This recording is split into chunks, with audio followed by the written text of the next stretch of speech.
Good morning, everybody. Hey, is everybody ready to get this meeting going? Yeah, I know you. I know, I'm sorry, I apologize. Is the sound system up and running, or the teams? Yep. All good? Oh, great. I guess first thing up is a roll call. We are starting? Okay. You ready, Chris? I am. My name is Larry. I represent the Akron-Canton area. Mark Wood, Columbus area. Sheila Bauer, Newt, licensee. There you go. Patty Sliker, Columbus area. Melissa Strait, Southern Jeannie Snyder, Toledo area. Dwayne Burkholder, Toledo alternate.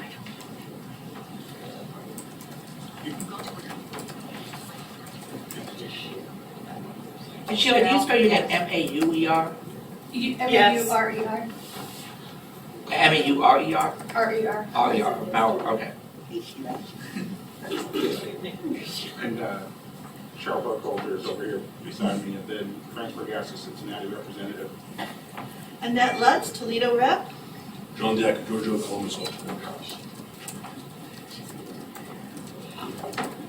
Chris Johnson, assigned to the Dayton area. Yvette Shackelford, Dayton alternate. Keith Trammell, Dayton representative. Lindsay McKinney, Columbus consultant. Amy Seger, budget reporting manager. Sally Nunes, area manager. Christy House, program manager. Derek Newfarth, Zanesville rep. Now you pass. Seth Ryan, Zanesville alternate. Dave Bergassa, Cincinnati alternate. Wow, that was quick. Okay, Larry, we've got people in the back. In the back. Okay. And Haswick? Haswick, yeah. Okay. Yeah, in Toledo. She doesn't come. Yeah. Rachel Houston, Assistant Attorney General. And you spell your name H-O-U-S-T-O-Y, am I the city? No, sir, it's H-U-S-T-O-N. H-U-S, okay. Man, did you guys want to, nope, you don't want to introduce yourself. Okay, we've got people on Teams, Larry, so Okay. I'm up here trying to facilitate that. I don't know if you guys can introduce yourself. We've got, they have to unmute too. We've got Orville Sharp online, Tanya Koo, Kelsey Burrier, and then we've got some phone numbers that I'm not familiar with. Put 614. Julie Russell. Awesome, hi Julie. 330 and 937. Scott Shepard. Scott. Yeah, of course it is. Okay. Uh-oh. Okay, that's who's online. He's on permanent That's mute, everybody? right? Scott Shepard. I guess first, if there's any public comments, I know I had one. I don't know if there's any others, but if you'd like to go ahead, Chris. I defer to Mrs. Shackelford for first speak, please. I would like to discuss the awarding of facility 487 and the micro market issue that all of you are aware of. That, I find it egregious that OVRC did not take the time to vote and to make sure that operators were not disenfranchised with their decision to throw off the decision for the local selection committee to decide on what a micro market should be categorized under, which is not their obligation or job to do. Okay, you all have failed once again to represent the operators and ensure that equal treatment under these rules that you all say that you where we need to follow, that you don't follow. It's beyond my comprehension that you all didn't understand the importance of the decision. You are supposed to actively participate as an OVRC with the Bureau to make decisions that affect the operators. You all don't have the luxury to just throw it off and decide that, oh, we won't decide on this because, this subjective of what y'all feel or y'all think that things should or should not be. You all have an obligation, and you did not follow through with that obligation, okay? And it's beyond my comprehension that you all feel like this is okay, that this is how we should do. The selection committee job is to use what's in front of them, not decide on what other rules or other categories other than what's on the application and what's in our rules. Okay, you all have, once again, unfairly affected people's lives. You are our HR. You all represent the operators. And when you fail to do that, we're all disenfranchised. You've made a decision, or you made a decision that can affect our program moving forward, because a micro markets is the technology. It's just an automatic payment system, a POS system that's being used, that we all use. You should be using in your facility. If you use Cantaloupe, that's a POS system. And for you all to decide that, leave it up to a few, which something should have went to the full committee. The full committee should have been discussing this, voting on it, and moving forward prior to a posting. You all have consistently made decisions that have affected, that brought this program to grievances, and it's just ridiculous. It is ridiculous. If you understanding what is in front of you, the rules that we have, that we're supposed to be governed by, and you don't use them yourself, you just, you do this selective of what y'all feel and what y'all feel what something is like, instead of what it actually is. It's a POS system. I've used the POS system. Most of you all have used the POS system in your business. Moving forward, the reason why this affects not just me, not just those who bid, it affects the whole program.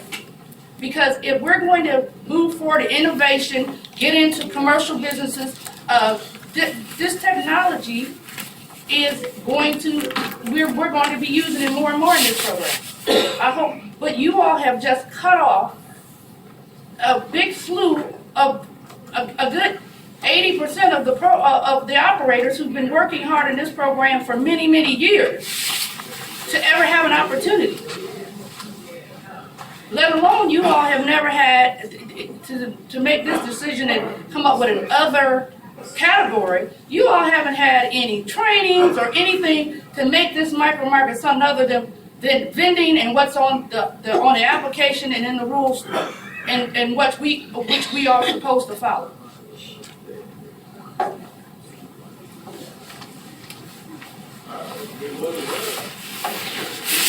Oh, thank you, Yvette. Anybody else? Mr. Chair, Yes, I'd like to make a public comment if I could. I can. I said I'd like to make one if I could. Oh, go ahead, Yvette. Sorry, I didn't recognize you. I recently had, I've talked to folks about this, I've told many of you that I've talked to individually, but I want it on the record. Had the opportunity to go to the mini blast in Atlantic City a couple months ago. And at that, at the event there, they let every state who was represented there come up and give a 2-minute synopsis of what's going on in your state. I went up and talked about some of the things that we have challenges with, but some of the things that are doing really well here, like our universities. And in doing so, I did the research. I asked Christy for some of the numbers on, how many universities we were at and our operators that were there and all that. And I reported that we were at 16 main campuses, 14 branch campuses, and we had 31 operators who got at least some portion of their sales from college campuses. And after I made that presentation, I was extremely proud of Ohio. I had people from other states coming up to me and asking how we managed to be so successful at universities. No other state in the country even comes close to what we're accomplishing in Ohio. Nobody even sniffs it. There are 18 states, from what I understand, who allow colleges and universities as part of their mini Randolph-Shepard Act. So there's, I guess quick math, 32 of them that don't. Of the 18 that do, we are the only one that have any significant presence. Some have them at 1 or 2, a lot of them have them at none. So I want to just kind of pat everybody on the back who sits around the table here, who has in the past. There's a lot of people who aren't here today who help contribute with that. And that means committee members, it means our operators who fill the machines there, the staff, the management staff and consultants and all that. It's been a group effort. It's something that we've worked hard for a long time.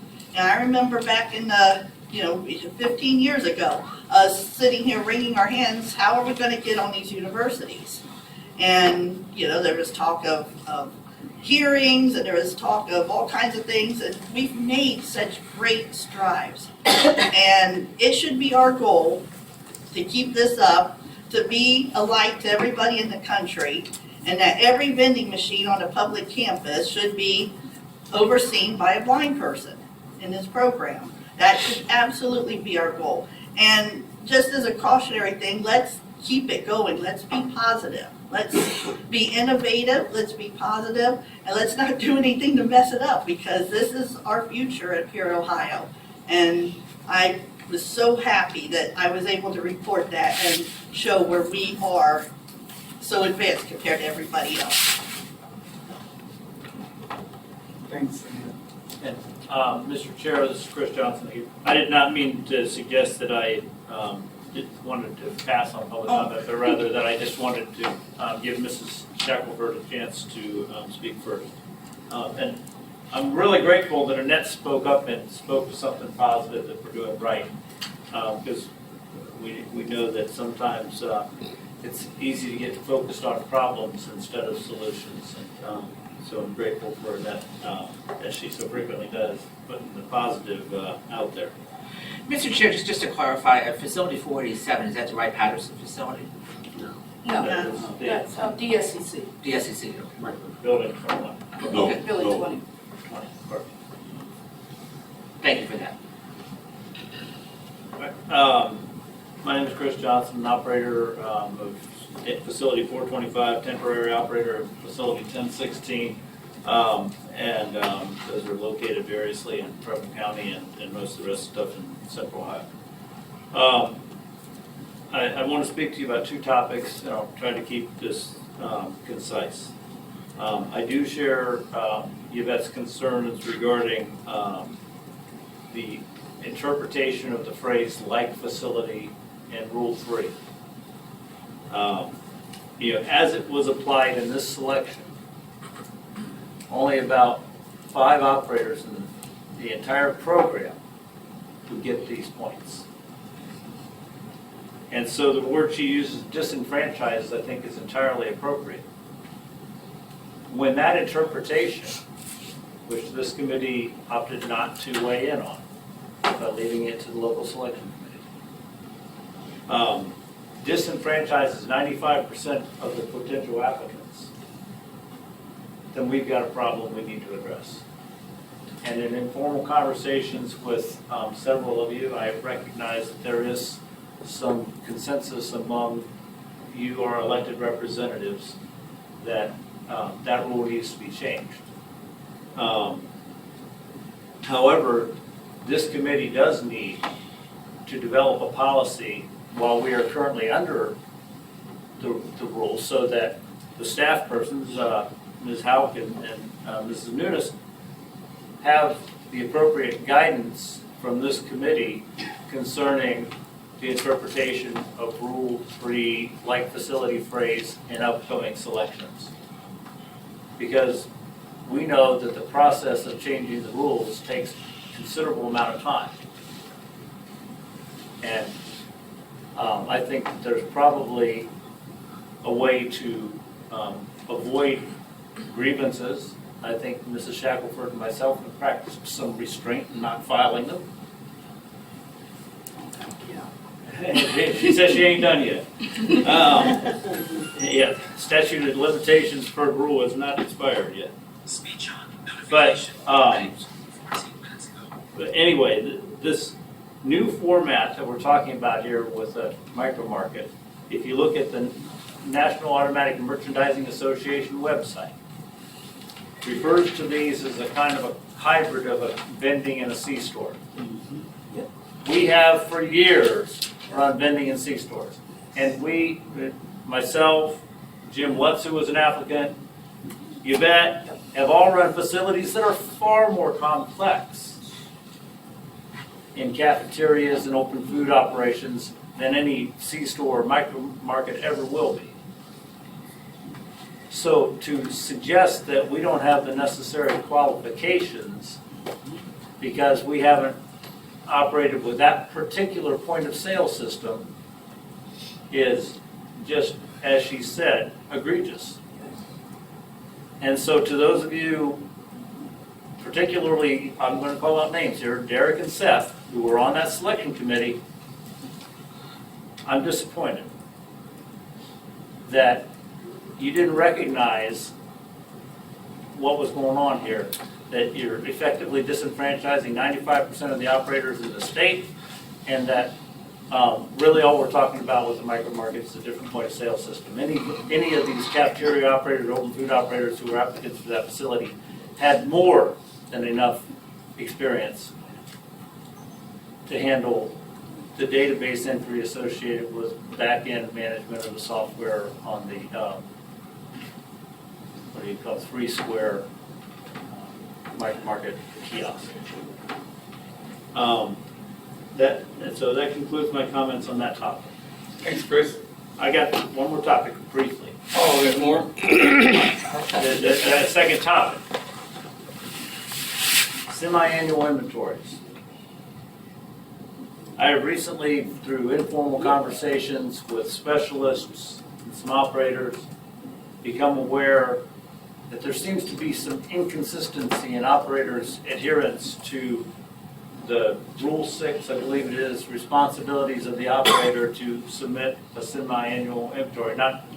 We know that in the gateway era, those aren't necessarily required to be mailed in, but the Bureau does still have the prerogative of asking for documentation on numbers recorded on the MOR. And so it is my belief that the OVRC has a role in leadership here to encourage professionalism among operators. I recognize that there are situations in this program where the operator has chosen to buy down their inventory and therefore they own it and they are given the option of whether they do a semi-annual inventory or not. I think it's bad business not to, from the standpoint of having accurate information about your cost of goods, but that's just my opinion. But our program staff do have the prerogative, and I encourage them to exercise this prerogative in the December MOR filings to request documentation of semi-annual inventories from every operator in this program. It is absolutely unacceptable that we have a situation developing where the staff feel they have no enforcement powers. That's not right. We have to encourage professional conduct. As a leadership body of this program, I believe that this committee has the responsibility to encourage professionalism. I understand that a lot of the role of the OVRC is to advocate for the best interests of the operator. But that advocacy cannot turn into backing away from the appropriate administration of the program. And this is really important because it gives operators who are applying for a facility the necessary cost of goods information for them to make an informed decision about whether they wish to apply. There are facilities that are developing in this program, these micro markets are an example, where it's a different format. And the cost of goods assumptions that we've traditionally operated on in vending may not apply in micro markets. You've got larger package sizes.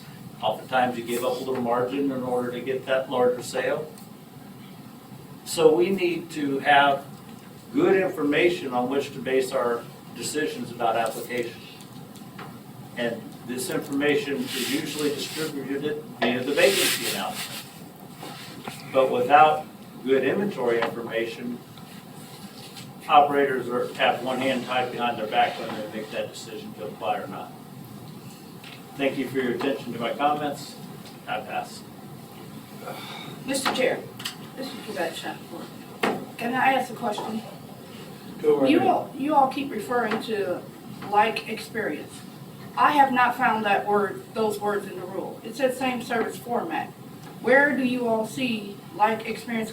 Again, does this fall under you all's interpretation, which is subjective on what things mean and don't mean? Do we have a determined a definition? Or you all have just taken it upon yourself to decide what that means? Mr. Chair, I can answer the question. I'm not going to speak for the selection panel by no means, but I think the words like experience is an old phraseology.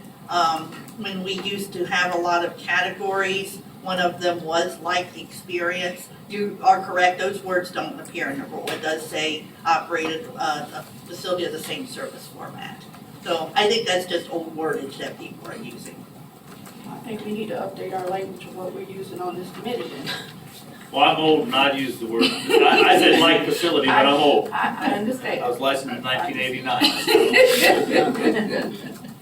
And Mr. Chair, I will say that that phrase like experience, and I used it too, but it's also, today in our rules, service charge is referred to as set aside. And I can't tell you how many times I constantly still refer to it as service charge. It's not intentional, I just, that's what I was taught over the past 20-something years. A specialist. And sometimes I still call a consultant a specialist. But sometimes things mean differently, so people determining what things mean could be different, you know what I mean? I'm sorry, go ahead. Okay, I think that might be it for comments.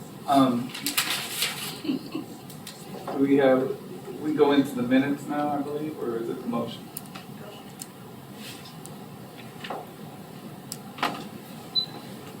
Mr. Chair, I move that we accept the minutes as presented from the September meeting. Mr. Chair, Yes, sir. on the email that Mr. Savine sent out, there was no attachment for the minutes. That was the September minutes, and my apologies, I will resend out. I just, I thought I saw. It was two pieces. That's right. I haven't seen the minutes, so I don't know how to accept them. There was the October minute, there was the September minutes, and then there was the October minutes, which I sent out previously. Okay, so that wasn't the email sent out That yesterday? wasn't the email that went out. The one that went out was just the approved minutes for September, and I will resend those. Yeah, August. Oh, Yeah. Mr. Chair, I got a second. All right, we got a second? and Keith? You supposed to vote? Yes. So just, if I may, this is Rachel Houston from the AG's office. So if you haven't seen the minutes. That was for September. That was for August, excuse me, that was for, So has the majority of the board seen the minutes? If that is not the case, voting on it is probably not appropriate this time. You can table it for next time, so then you would table the motion.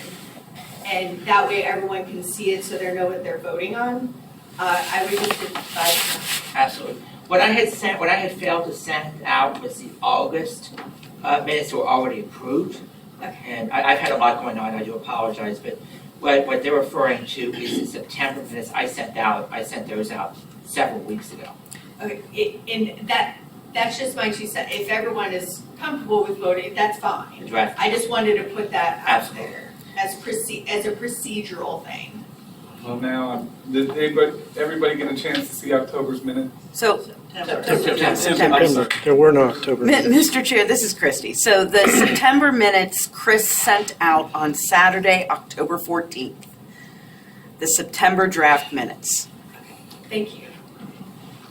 And so there should not have been, Mr. Chair, Yes, sir. so the September minutes have not been approved. Those have not been approved, but what I failed to send the attachments was the August minutes that have already been approved. I have already sent those out. Those have Okay, already so just procedurally, from what Ms. Hauk has said, the minutes have gone out, you have reviewed them, there's a motion and a second, so there's a motion on the table. So now you do vote if you have reviewed the minutes that have been sent out. Procedurally. So it's okay, you can, Mr. Chair, you can call for Okay. a vote. I just want to make sure that everyone is comfortable doing what they're doing.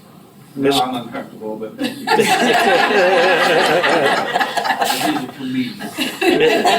Mr. Chair, My apologies for making everyone uncomfortable. Oh, you're good at Roberts, yeah, look, somebody needs to be. Derek? I think the confusion lies in that Chris sent out a couple days ago an email entitled approved September minutes, and that he meant approved August minutes. I apologize. Correct. And to compound the issue, there was no attachment of the minutes in that anyway. All right. So, I apologize You for get that. one so- pass on that, Chris. You're right. Perfect, that's here. You're right. Mark? Yeah. Yes. And Annette? Yes. Frank? Yes. Keith? Yes. Derek? yes. Did I leave anybody out? Dave? No. Me? Yes. I think that's everybody.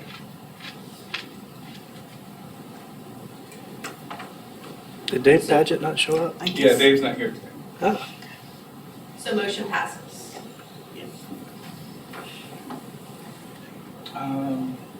We need to review the motion. Any discussion on the motion?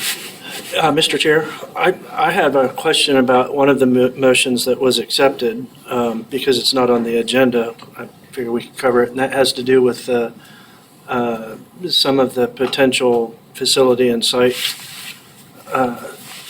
about, oh gosh, I didn't do that well. The question of suitability of NASA and all of those various facilities. Have we made any progress on any of that? Mr. Chair, this is Christie. We've not made any progress. I'm still down a consultant in Cleveland, and I've got, people covering different areas. But we accepted that motion, and it is on our list, and we do plan on following through and doing site assessments on those facilities.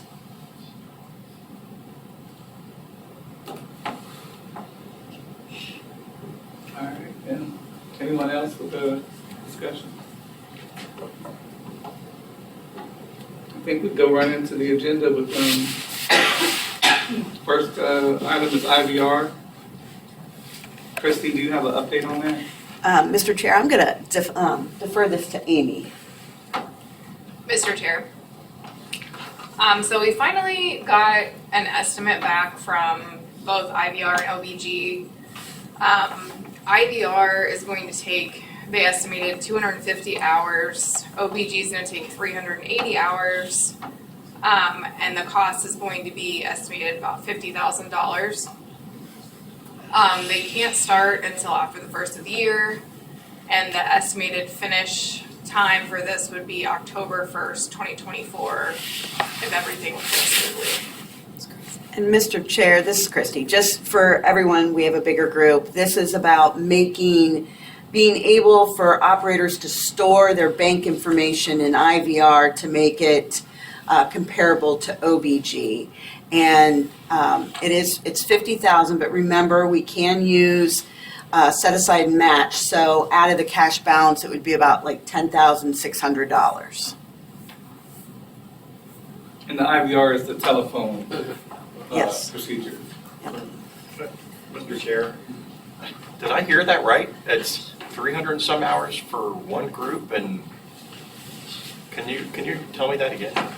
Mr. Chair, it's, for OBG, it's 380 hours, and IVR, it's 250 hours.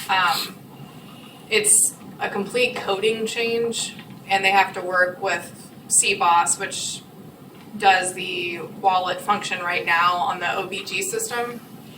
So it's integrating, it's kind of like all three players have to get together and recode both systems. So that's why it's so many hours. Mr. Chair? It also includes testing and customer support after it would get launched. Is that John? Yeah, I just want to say that this amount of hours is ludicrous. That should have been done right when we built the system instead of putting in extra. I'm sure there's a much cheaper solution out there than that. To be spending 600 hours and over $100,000 or $50,000 is absolutely ludicrous. And Mr. Chair, I completely agree with that. That's why over 500 hours for a coding change, even if it's kind of broad, that doesn't justify $50,000 and over 500 hours.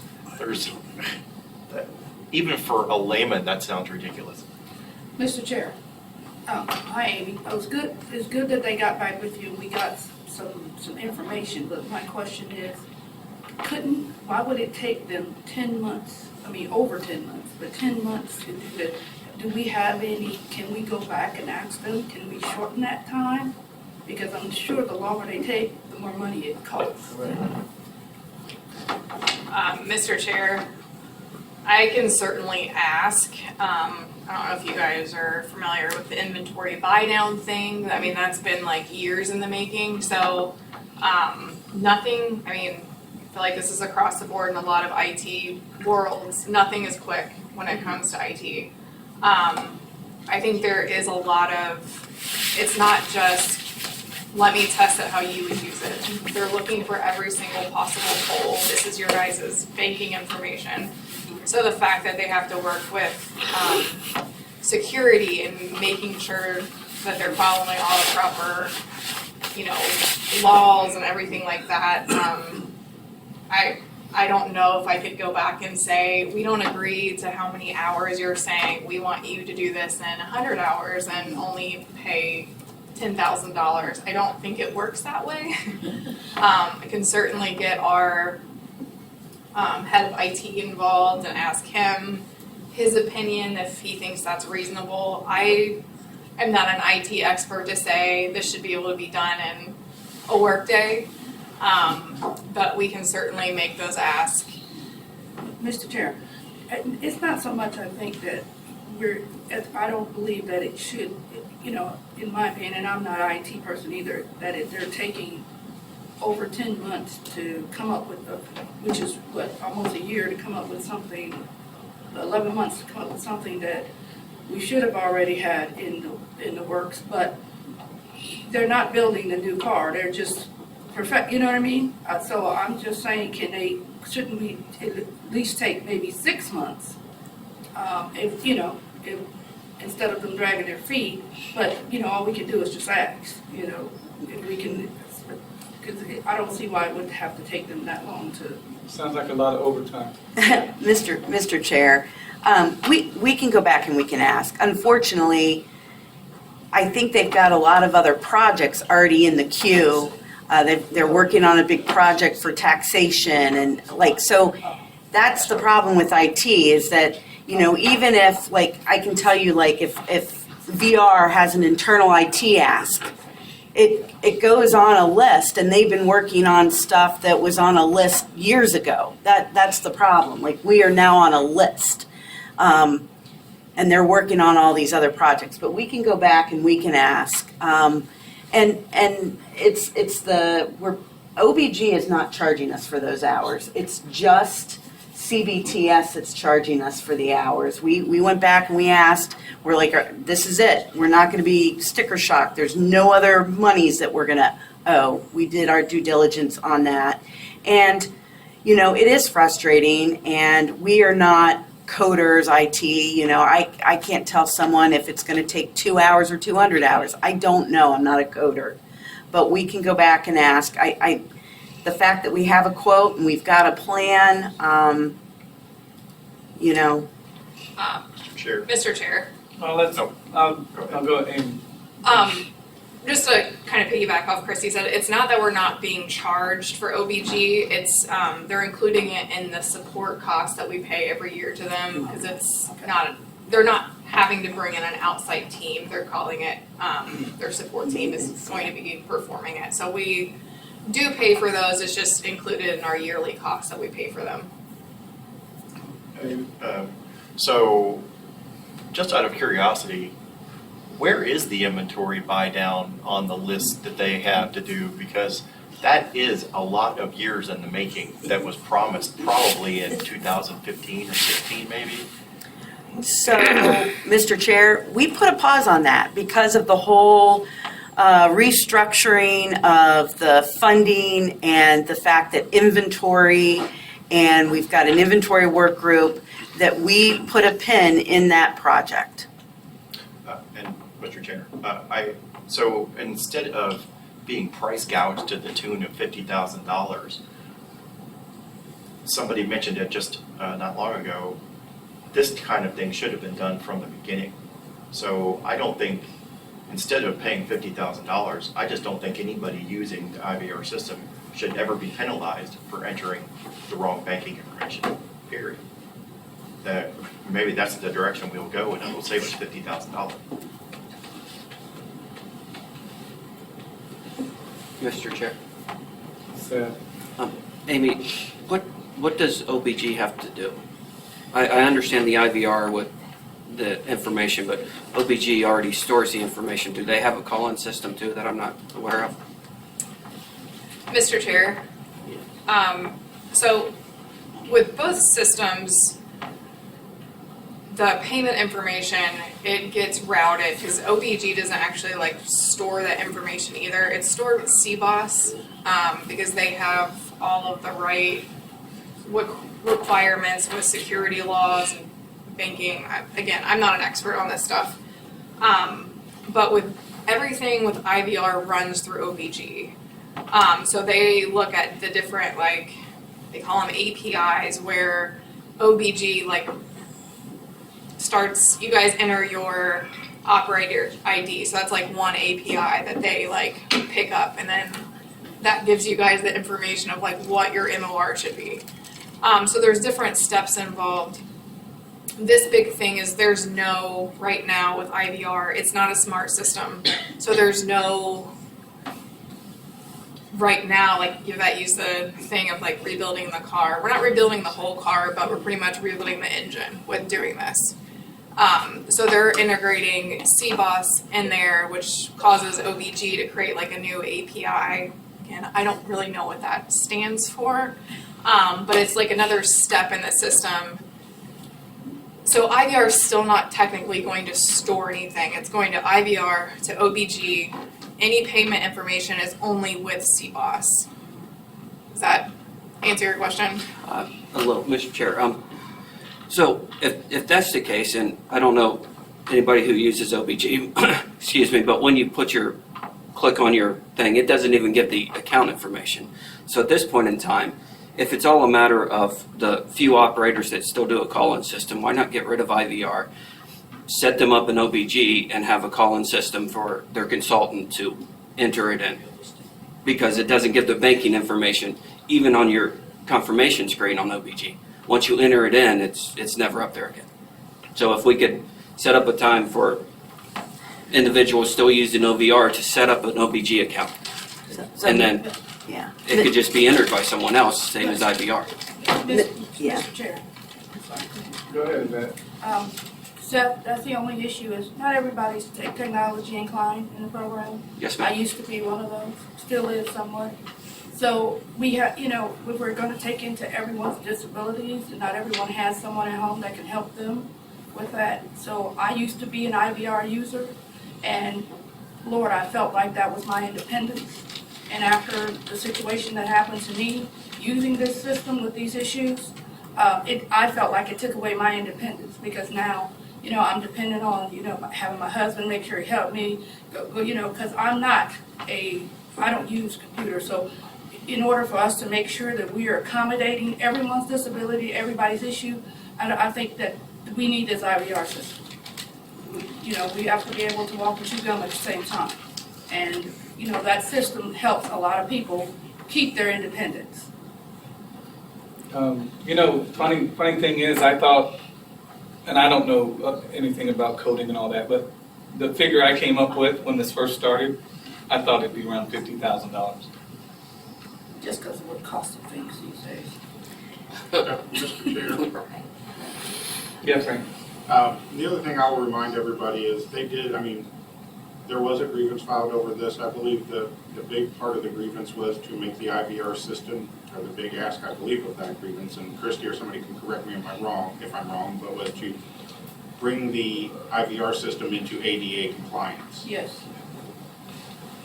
So, Right, Frank. just as a reminder, and putting that out there so that everybody knows that as we try and work through this. And I don't know about the other part of this. I know some people have suggested, can we do this any faster and maybe for less money? My bet is if we try and do it faster, they're probably going to try and charge more money. I don't know that. I'm just speculating. Yeah, we'll probably need a motion on this, I imagine, but yeah, it's to update the phone system to save banking information. And people were entering the wrong banking information and getting late. Nope. Oh, entering the right banking information. Yeah, and getting Mr. late. Chair. The issue was, and I will explain, we put in our banking information and it expects us to review. We hear back 21 digits. Your routing number, account number is 21 digits. And we were supposed to put it in, and it reads it back. Now it does. At the time it used to didn't. They fixed part of the problem without moving forward to fix the whole problem. And you're supposed to listen to those 21 digits and make sure that everything, and everybody here who's cited, when you're writing and recording your count numbers and everything, you look at it 2 or 3 times when you're putting it into any system. You can't expect a person that's totally blind, visually impaired, a low vision, in order to be able to listen, hear, or do any of that. It is not ADA compliant. This is what we're doing. If it takes 10 months, it takes 10 months. The only ask was if you all could go back and say, can we take a little less time? You know what I mean? The cost, $50,000, to me, I know some people say that, but for my independence, and I'm sure who other people who use this system, that's not a lot in order for it to be ADA compliant and mirror the OBG. Mr. Chair. I'm sorry, who was over there? Dwayne. Go ahead, Dwayne. I do not use the IVR system, but I hear a lot of complaints about the cost of doing this. But if it was my bank account where that information was exposed out there, I would want it done right. Exactly. I wouldn't want to pay for 10 hours and expect to have it done right. Mr. Chair, Yes. I make the motion that we move forward with allowing the IVR system to store the bank account numbers of operators that use that. Yeah. I'll second. Is that Keith? All right, discussion or go into the vote? This is Rachel Houston again. I know I'm sure this person who's normally sitting here is very quiet, so I apologize. But are you approving a contract or are you just approving exploratory information? Yes. I was moving to the proposal that the Bureau put forward to spend the money to allow that system to be, to store the bank account numbers, that they move forward with it. don't know if that means a contract, I don't know what they have to do to move forward with it, other than we're approving that they do what they need to do to move forward. Mr. Chair, so is that approving the contract or approving, like you said, exploring? Well, they done it already. Well, What's she well, saying? they've explored. We've got the information. Amy just provided us with it. I think that we're okay that whatever they need to do to move forward with getting this in ADA compliant is what we're going to do. Okay, I just That's wanna what make Annette sure was my saying. understanding was. Thank you. Yes. And Madam, and Mr. Chair, Yes. it also gives them I believe this motion gives them the authorization to move forward and to actually spend the money. Exactly. Spend the money that they need to spend, which they already gave us the quote on. Sounds good to me. Thanks, Rachel. Mr. Does Chair, anybody have any more discussion on IVR? Mr. Chair, John? I just want to say, I'm not opposed to doing it or anything, I just want to, I would just put on the record, put myself on the record, see that that's really expensive in terms of function. But I'm not, but I Think we're all- totally go with both, I think it's necessary, and I think it's important that it gets done properly, because, we're dealing with people's financial life, essentially, and we don't want to hack or anything like that. But it definitely needs to be done. All right, let's go with the vote. Mark? Yeah. Frank? yes. Annette? Yes. Keith? Yes. Derek? Yes. And me, yes. All right. I think next on the agenda was talk about seniority. Mr. Chair, this has come up because we have several operators in the program who, when they saw the last distribution of the seniority list, found errors in their reporting of what their seniority was. This is to the point where some folks have obtained proof that there were issues with, with the seniority that was being reported. I know what a lot of folks are thinking, that we gave people an opportunity some time ago to come forward and, show any errors. The Bureau was at the time very generous in not making people, dig up proof and all that. If it made sense, they took everyone's word for it.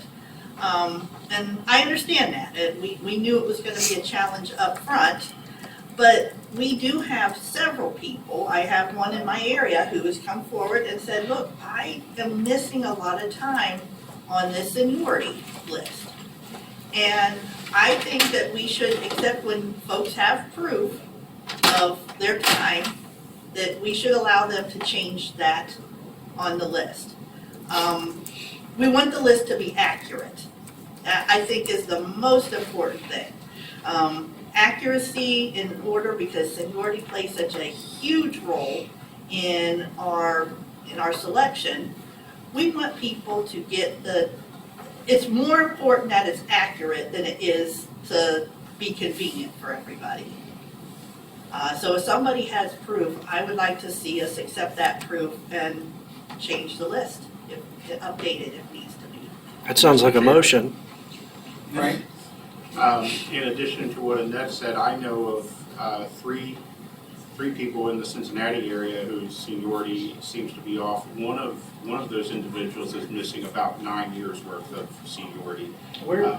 I did go through and talk to that individual, then I made a couple phone calls to verify what he told me, so there are people that can back up.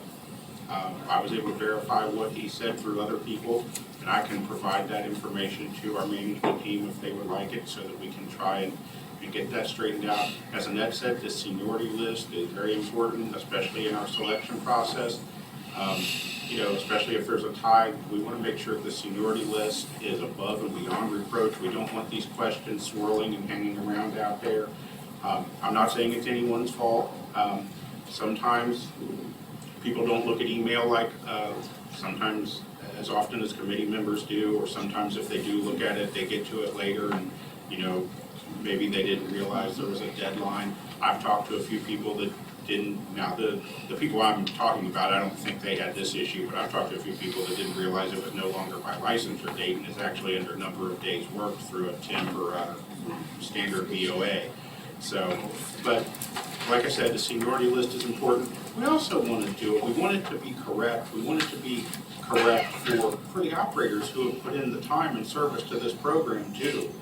Out of respect and to recognize their contribution to this program. So, yeah, I believe it's something we need to address and we need to try and fix. And I hope it's something that this committee and management and the affected operators can all work together on and try and make this seniority list, get it as close to 100% as we can. I don't know that it's ever going to be 100% correct, but I think we can do better than where we are right now. And I don't think this was done, the way we did this was done with bad intention. I think that after the fact, though, we started to discover and people started to recognize, wait a minute, this is, there's something messed up here. And I don't want people locked out of fixing their seniority. If they're able or we're able to verify what they're saying is true, then we should absolutely update this list and correct this list so that everybody has the proper seniority. That's everything I have. Thank you. Mr. Chair, Yes, I just have a question. Is there some kind of resistance or inability to update the list with proper proof or documentation, whatever? Mr. Chair, this is Christy. So, at the end of the day, I don't care what the list says, I really don't. We'll give people credit if that's what the committee wants. What I'm frustrated with is that we knew that this was going to be a problem a year and a half ago. We got multiple emails, saying, please put in, if you think that there's an error in this. And it wasn't just one, it was multiple emails. And we even said at the time, because of records, we'll even take your word on it. And then I felt that, after that time, if you could come up with a BGA or BOA. So now my question is what is considered proof? And is this going to be opened right now where people have the chance, or is this a wide open policy? This will lead to a grievance, without a doubt. Yeah. I believe this is going to lead to a grievance. At the end of the day, I really don't have a dog in this fight. This is your guys' program, and you guys need to figure out, what's fair. Now, we have to be fair to everyone. That's the other thing. And we also have to be fair on what is, if I accept documentation from one person, it's got to be the same for the other. Or is it the word or someone putting a statement together, or is it from an actual official? Like, what is proof considered? Because I think we're beyond hey, I remember in 1988 I was doing this. I think that I guess that's my question. I'd like to say, yeah, I remember when all that stuff was going around, and now all these people are popping up with all the information they should have had a year and a half ago. That's just my 2 cents. You've got a request from Team, sir. Mrs. Russell's been asking for the floor. Mr. Chair? Julie? Good. Yes. Social Security should have a record of all your working years. Mm-hmm. And Debbie Schwartz would probably be more than happy to look up everybody that is in question and tell if you indeed worked those years in BE. That's actually a good suggestion. Right. Mr. Chair, Who's that? Annette. Annette, sorry. Ideally, yes, we had the system a year and a half ago. We thought, okay, everyone could bring it forward.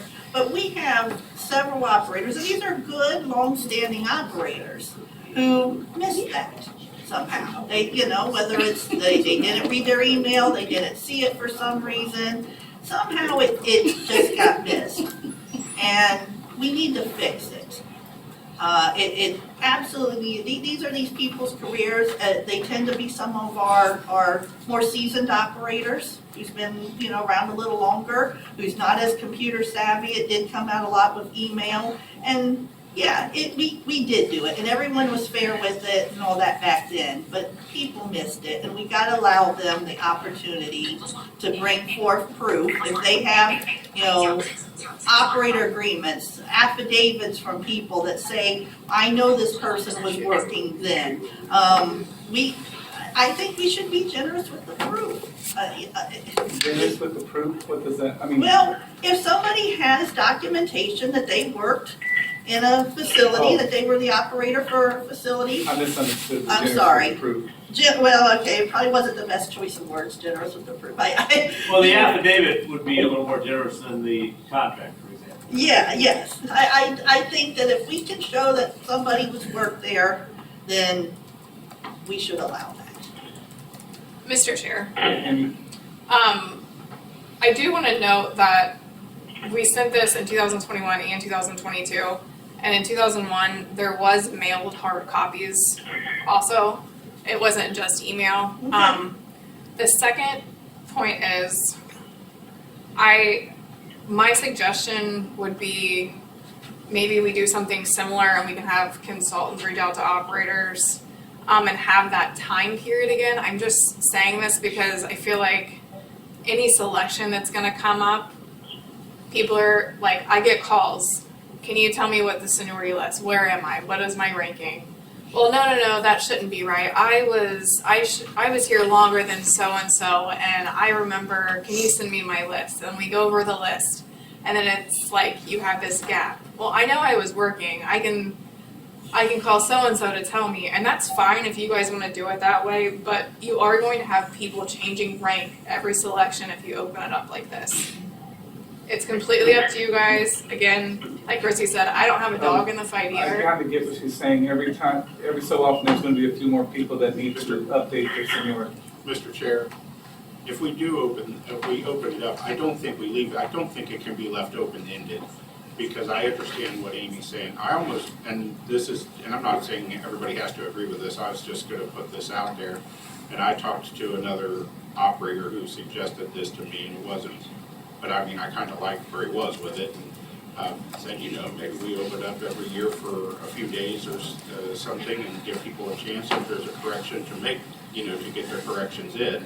And then it has to close, because it can't be left open to do it at any time, because I understand the selection side of it too, and we want to keep those as, keep the integrity of the selection process and of the seniority list. I think it should just be, hey, how many deadlines are we going to give people? Come on now. Mr. Chair, as many as necessary to get it accurate. Well, then we'll just have a open door policy for some. Mr. Chairperson? Chris Johnson. If I think back to how the situation developed, none of the ladies that are over here that are in administration now was responsible for throwing away the documentation.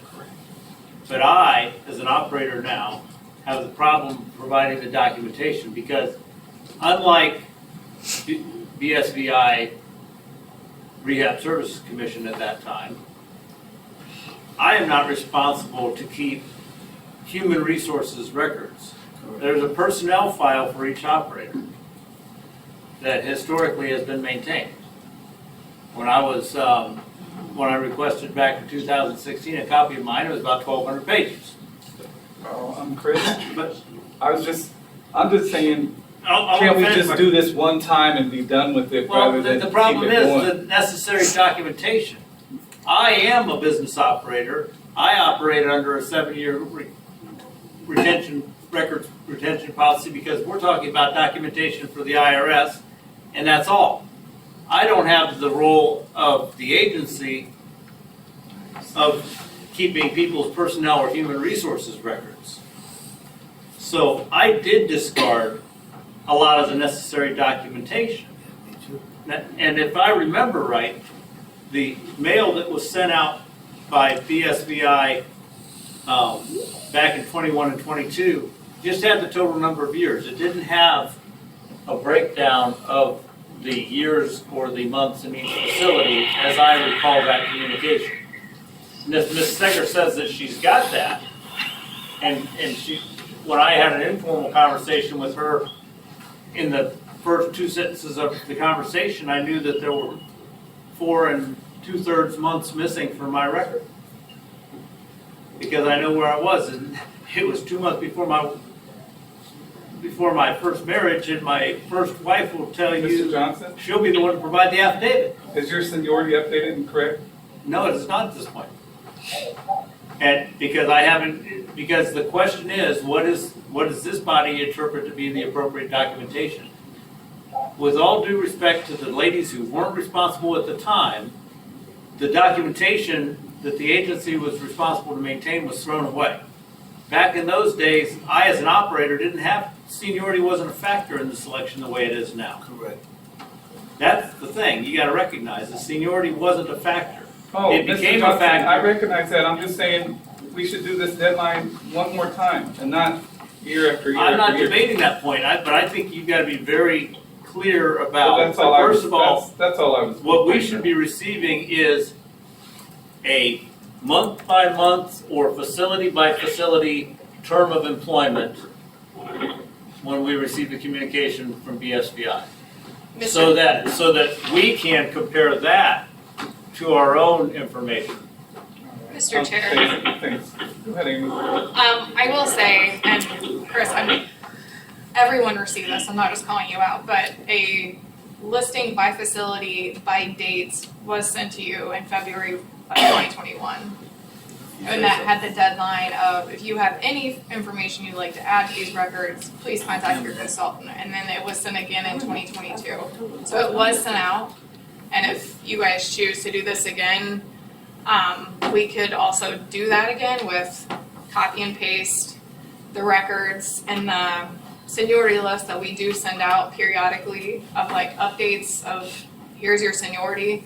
With the total years, there is a second tab in that Excel sheet that gives a breakdown of every single operator and everything that we have on record or that was added during this period that people had said, I was at this facility at this time. Mr. Chair. So I apologize if I was wrong. Gonna be a mess. Yeah, it's gonna be a mess. But my thing, like my license is 96. In 2007, I was working for an operator for X amount of years. Does that count? No. So I'm asking these questions because I'm one of the people that's not 100% sure with my seniority. Because I remember doing more than 5 years ago, a 25-year thing at one of the BE things with you ladies. Statewide. Statewide, you So know what I'm that, saying? Mr. Keith, that was when it was based off of license date. And in the last rule package, it was determined that it would be based off of actual work. And the rule says that you had to be under a bureau operator agreement. And So we've got changed. people that, it's changed. And then we have people with gaps. Yes, it did change. So, yeah, you might have someone who might have a certificate from statewide that they've been a licensed operator since, for 35 years, but they might only have 30 years of seniority of actual work. And in a business sense, that don't make sense. Mr. Chair, Go ahead. I'm gonna just make a statement and then I'm gonna make a motion. Statement is that this conversation right here that we're having with Mr. Johnson and Mr. Trammell and all that, I know Chris has been around a long time and I know he is probably as organized and as diligent as anybody is. And if he missed it, then that just indicates that there were gaps somewhere. We don't know why, but people miss this. So we do need to fix it. So my motion is that we open up a period of time for 60 days to allow operators to come forward with proof that they had changes in their seniority. And then we update the seniority list appropriately. But Mr. Chair, is it going to be like verified, or is it going to be by the operator's word, or does it got to be I said something? proof, on I paper? said, Mr. Chair, could I say something? Did we get a second? 60 days, not yet. could the 60 days start today? We need a, I have after Mr. Chair, proof. point of order. I'm speaking. Point of order. We need a second before we can have discussion. Oh. Okay. I'll second. Thank you, Derek. Frank? I'll second. Go ahead. Nate? Jeannie. I have proof today. I have 2 affidavits and they're notarized that I was working in 82, but the Bureau only has me working from 93. I got my license in 82, I went straight to work, and I have a letter from a detective at the police station where the Bureau has no proof that I worked there. And he said I was there in 82 until 93 when I went to the police courthouse. And I also have, will you turn that off? I also have another letter from a police officer stating that he started the force in 83 and I was at the safety building. And I had plenty of excuses for missing the memo because. We don't need to hear all those. Okay, Thank well, I'd you. just like to say it, okay? I lost my brother, I lost my sister, I lost my sister's 2 kids, and I was in Kentucky most of the time. So it's not an excuse, I mean, it's reality. And I still have, will you turn that off, please? It's reality that I was in Kentucky during most of the COVID time. And it wasn't an easy time for me, and I'm still going through a hard time about losing all the people that I lost. And this is a big worry that I lost all the years of seniority from 82 to 93, that it doesn't show that I was working. And even before 82, I was at another building that doesn't exist. When Jim Allen went to Government Center, I went from the Renaissance building to Jim Allen's place at the safety building. So there was a lot of the time that's not been accounted for, and that really doesn't do anything to help my depression about everything I've been through. And I'm done. Thank you. Thank you, Jamie. David? I was just gonna say, listening to everybody talk, Frank and Julie brought up a couple of really good suggestions. Maybe a small period every year. And you could use, hopefully, Social Security records to verify you were working. And if you get into Social Security, you'll need that year to get it. But you could use that. And like Medicare has an open enrollment period, we could have like a seniority update period where you could get something from Social Security to verify you were working during that. I think that period should be right now, but that's just. Mr. Chair, I'm gonna say to staff, having to say this, the Social Security records won't be adequate because they don't give you a month-by-month breakdown, date-by-date breakdown, and the seniority list is to the second decimal point in fractions of a year. Oh, I didn't even know that. You cannot, Social Security records only are gonna give you whole years. So Ms. Sager needs far more precise information, Mrs. Sager needs far more precise information than that at best. Mr. Chair, Yes, Amy?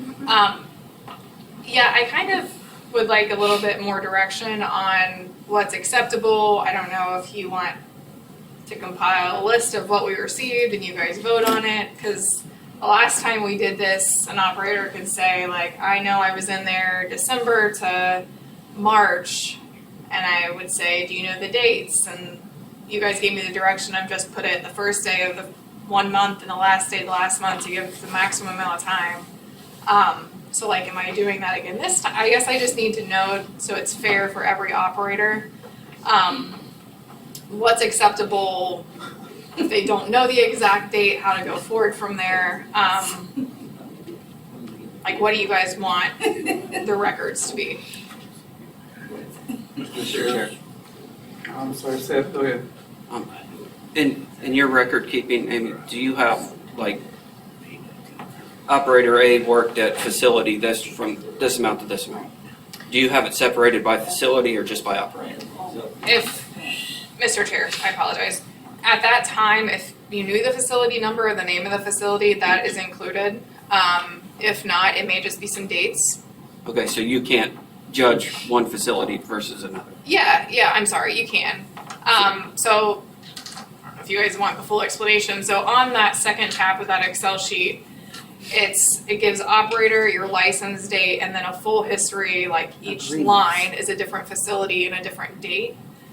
It shows you the gaps, and then within that last line of each operator, there's an Excel function that calculates the days, the count of days from the first date to the last date, and then it subtracts any gaps that you guys had. That's transferred to the first tab, and it is another function that calculates years from that. Thank you. So all that being said, another reason I would like this to be like a one and done situation, it's very time consuming to keep this updated, and there's an ask for our IT department to keep it within our business system. So it would be a little less hectic, but if we keep this open, it's just gonna be a constant change. So. Mr. Chair. I heard somebody over here. It was me, Frank. What I was gonna say is, you know, I think what Jeannie did, it was a good thing. I think that's, you know, she went the extra mile and has the documentation she needs. One of the situations in Cincinnati that I was talking about, there are still active operators that could, that are able to verify the person who I mentioned who is missing roughly 9 years of seniority. So there were two different, one in Cincinnati and one of them's a Columbus operator. So, and I was able to verify that, so our agency can do it, or I could get those operators to call whoever they would need to call to substantiate that or verify that, whatever term we need to use there. And I know there seems to be a little bit of disagreement. Do we just do this once, or do we maybe leave it open, you know, for stuff to be corrected? The only thing I will say about, I don't mean leave it open, I mean doing it, maybe leaving a short period one time a year to try and get it corrected if there are issues. The hope is once we get some of these things knocked out, that hopefully it won't need to be corrected. But I do have a concern about people being, if something's messed up on the seniority list, being forever locked out of being able, not having the ability to get it corrected. That concerns me greatly, especially if it's something that really does need corrected. But everybody's entitled to their opinion, and I recognize that. But I guess the important thing is let's fix what we can fix and move forward with that, and see if we're hopefully we'll be in much better shape, and maybe this won't be as big of an issue or as big of a concern. Do we need to hear the motion again? I just move that we open up the seniority list for 60 days to allow people the opportunity to establish proof that they had more time for seniority, and then that we fix the list accordingly. I didn't do anything with a list or ongoing or anything, just for right now, 60 days. Do we want to define the proof, or? I don't know that we can. I don't want to make a consolidated list because there might be something we don't think of. If the Bureau has a question, they can bring it back to us. All right, should we take it to the vote? Mark? Yes. Frank? Is there a second? Oh, there Yes, was. seconded. It was Keith. I'm sorry, where were we? Mark said yes. Mark said yes. Frank? Yes. Annette? Yes. Keith? No. Derek? Yes. And I say yes. I forgot those things. Temporary assignment. Temporary assignments, I remember.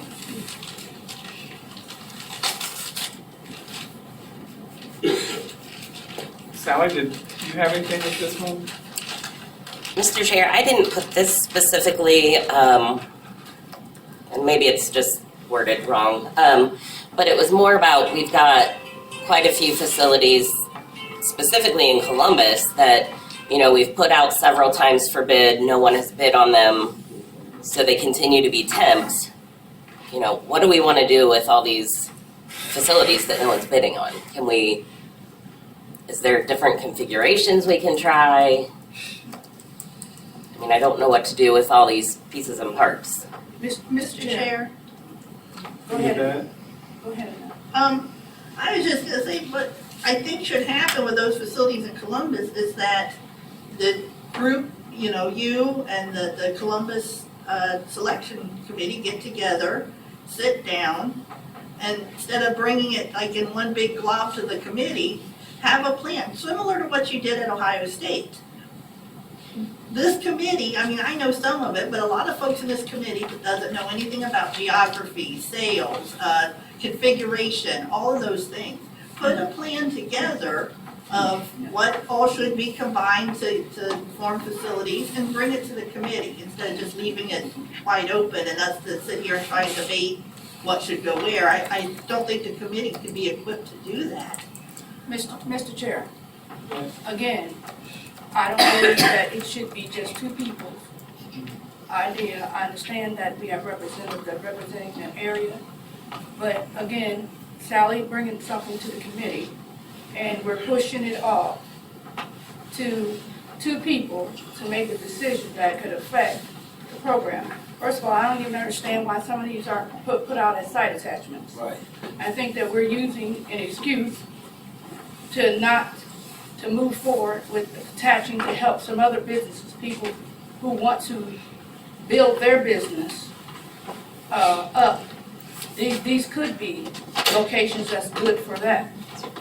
Why we're holding on to them and using them as temps, which is subjective as well of who's temping what.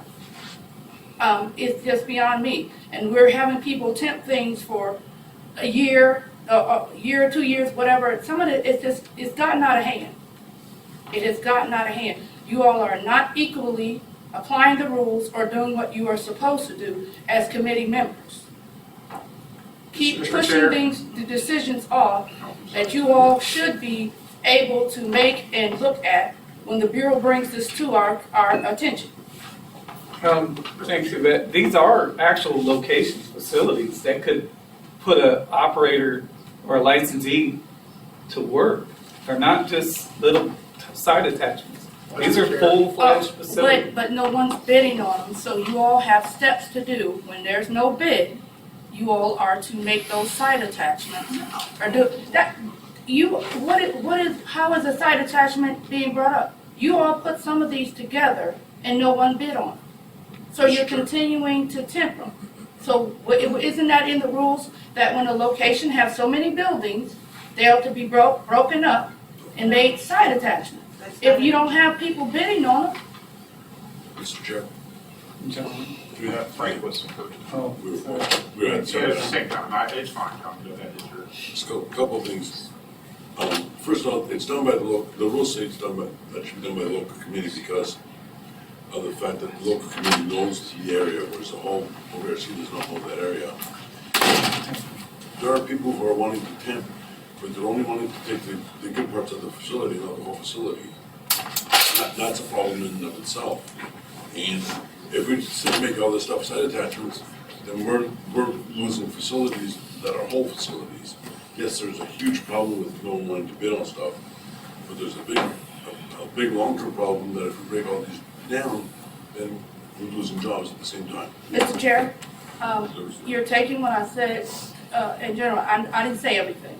No, I did not say everything should be done that way. But I I'm think not that you speaking could for you use, against you specifically. yeah, I think that some of these things some of these locations could be used to help other businesses, other people who need site attachments to build their business. I think that needs to be considered as well. Mr. Chair, my question was, Sally, you said no of these have been, how many times have some of these been posted, do you know off the top of your head? Mr. Chair, education has been posted at least twice. No, Huh? just once. We posted it standalone, I thought, and then we posted it with Medicaid. We didn't post, unless I'm wrong, I don't know, but we didn't. We posted it when you first resigned it. And we posted the Medicaid building, with 412, with 525. Missy, do you remember if we posted it standalone at one point? Yes, you No, we didn't post a standalone, it was with 412 and then with Education. education. So, We posted twice. yeah, we've posted, I think, both at least twice, and we're not getting bidders on them. Mr. Chair, so if we change the format to just attachment like Ms. Shackelford was just saying, I believe more people will step up. It's like, if I got a decent facility and I get another piece of something to improve my income, I'd be willing to do that versus leaving this facility for that over there that I'm unsure of. Does that make sense?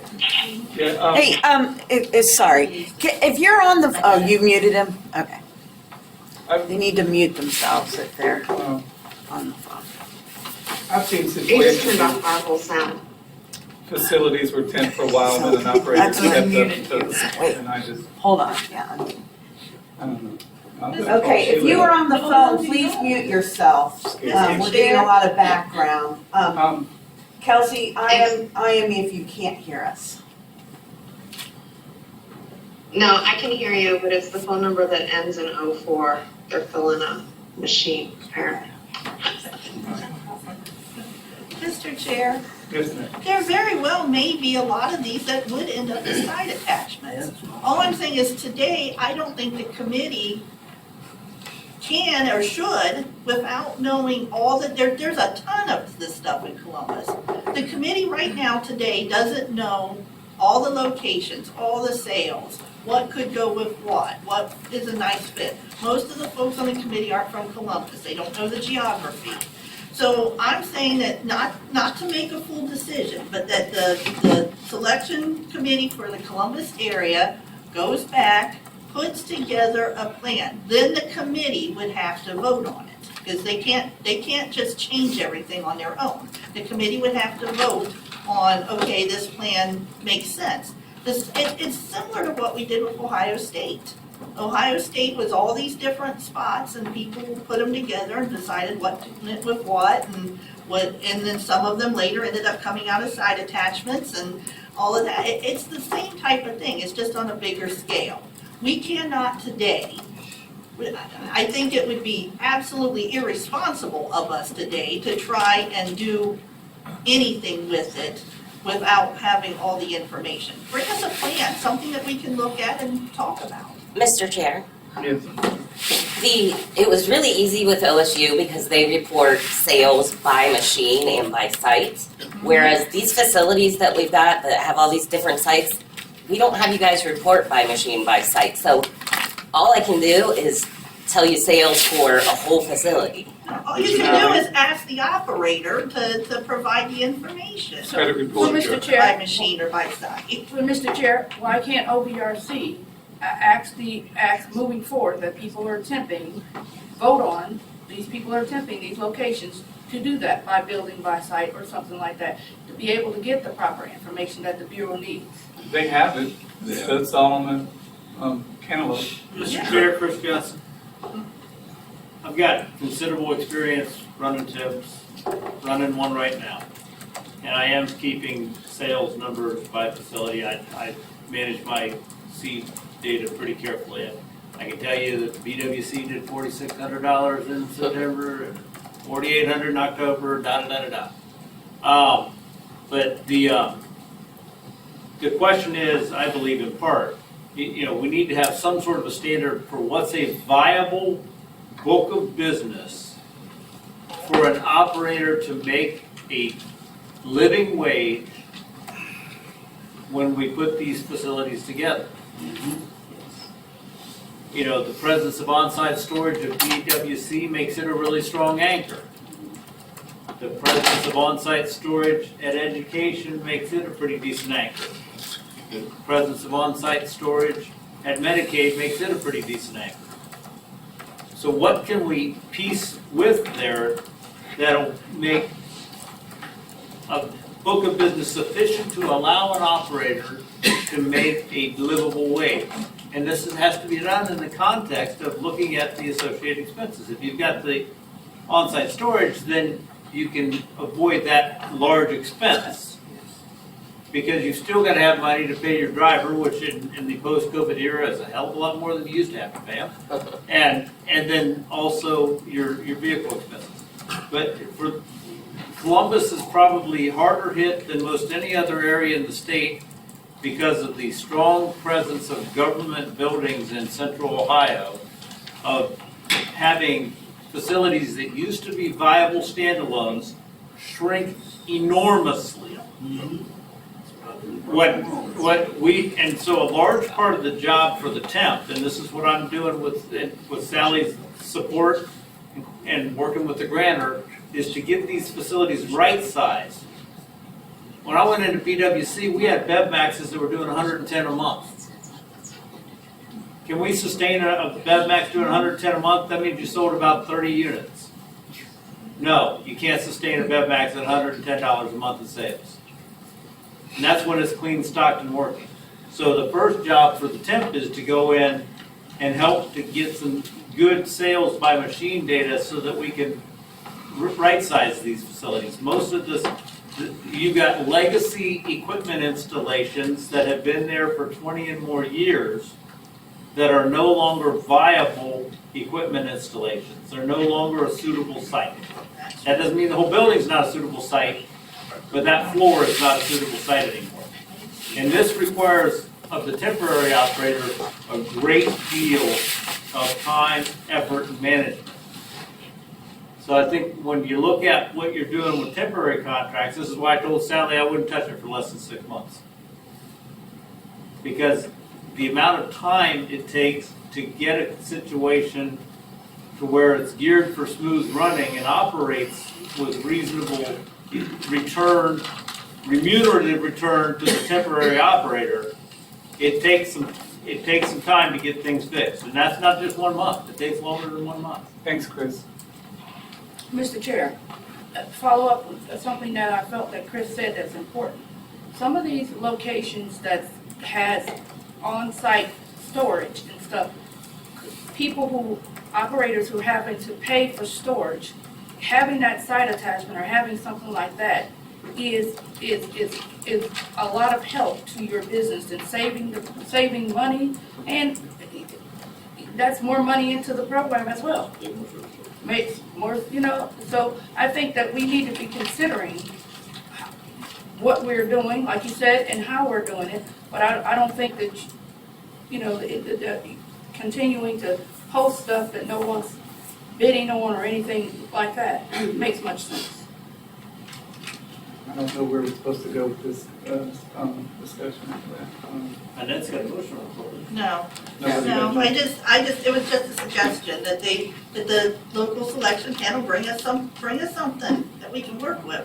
Right now, it's just a bunch of parts and pieces. We don't know what to do with that. Hey, I say, go after the licensees and see if they're interested, but I don't know. What does that mean, Larry? Yeah. Repost them? Or just reach out and see if anybody's interested before you repost it. So you're suggesting they're putting them out as site attachments? Yeah, No, I didn't suggest anything. I just said reach out to licensees. so they're gonna, Mr. Chair, so they just gonna be left sitting dormant?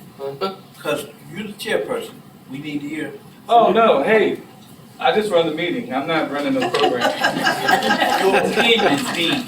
How about that? I just said what I said. The licensees should be reached out to and see. They need to be told, again, nothing easy is gonna fall in your lap. Everybody's gonna have to get out there and work. Because there might be some false sense of, I'm gonna win a lottery ticket or something. Everybody's gonna have to get out there and hustle and make their money. Mr. Chair, Yes. I do have one other location we definitely need to bring up, and that's going to be the other micro market at DSCC. It was tabled at one point because there are 2 floors in building 20 that we didn't know if we wanted to post that as a site attachment or attach it to the micro market. If it's attached to the micro market, that would put 3 operators in one building. So. Can I speak to that, Mr. Chair? Go ahead, John. So originally, when we put that on the floor, the sales in the smaller micro are about, including those 2 floors, are about 1,000 a month gross. Since we put that on the board and left those 2 floors in the other building, with that, we found out that people are starting to go back into the other building. And the operator that's running all the floors other than the micro market in building 20 got really hurt by the micro market opening that building. So I suggested to Sally and to the local committee that we take those 2 floors and make them as a set attachment so that whoever's there can bid on it and leave and just make the smaller micro market with the rest of the vending the way it is. Because they're requesting that we put turn on vending machines on all the floors in that building, and the micro market's gonna get bigger as of next week as well.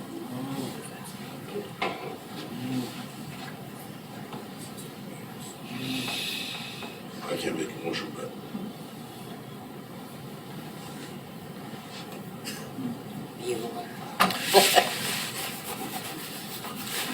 Mr. Chair, shouldn't that be part of the plan that the local people could come up with and bring back to the committee?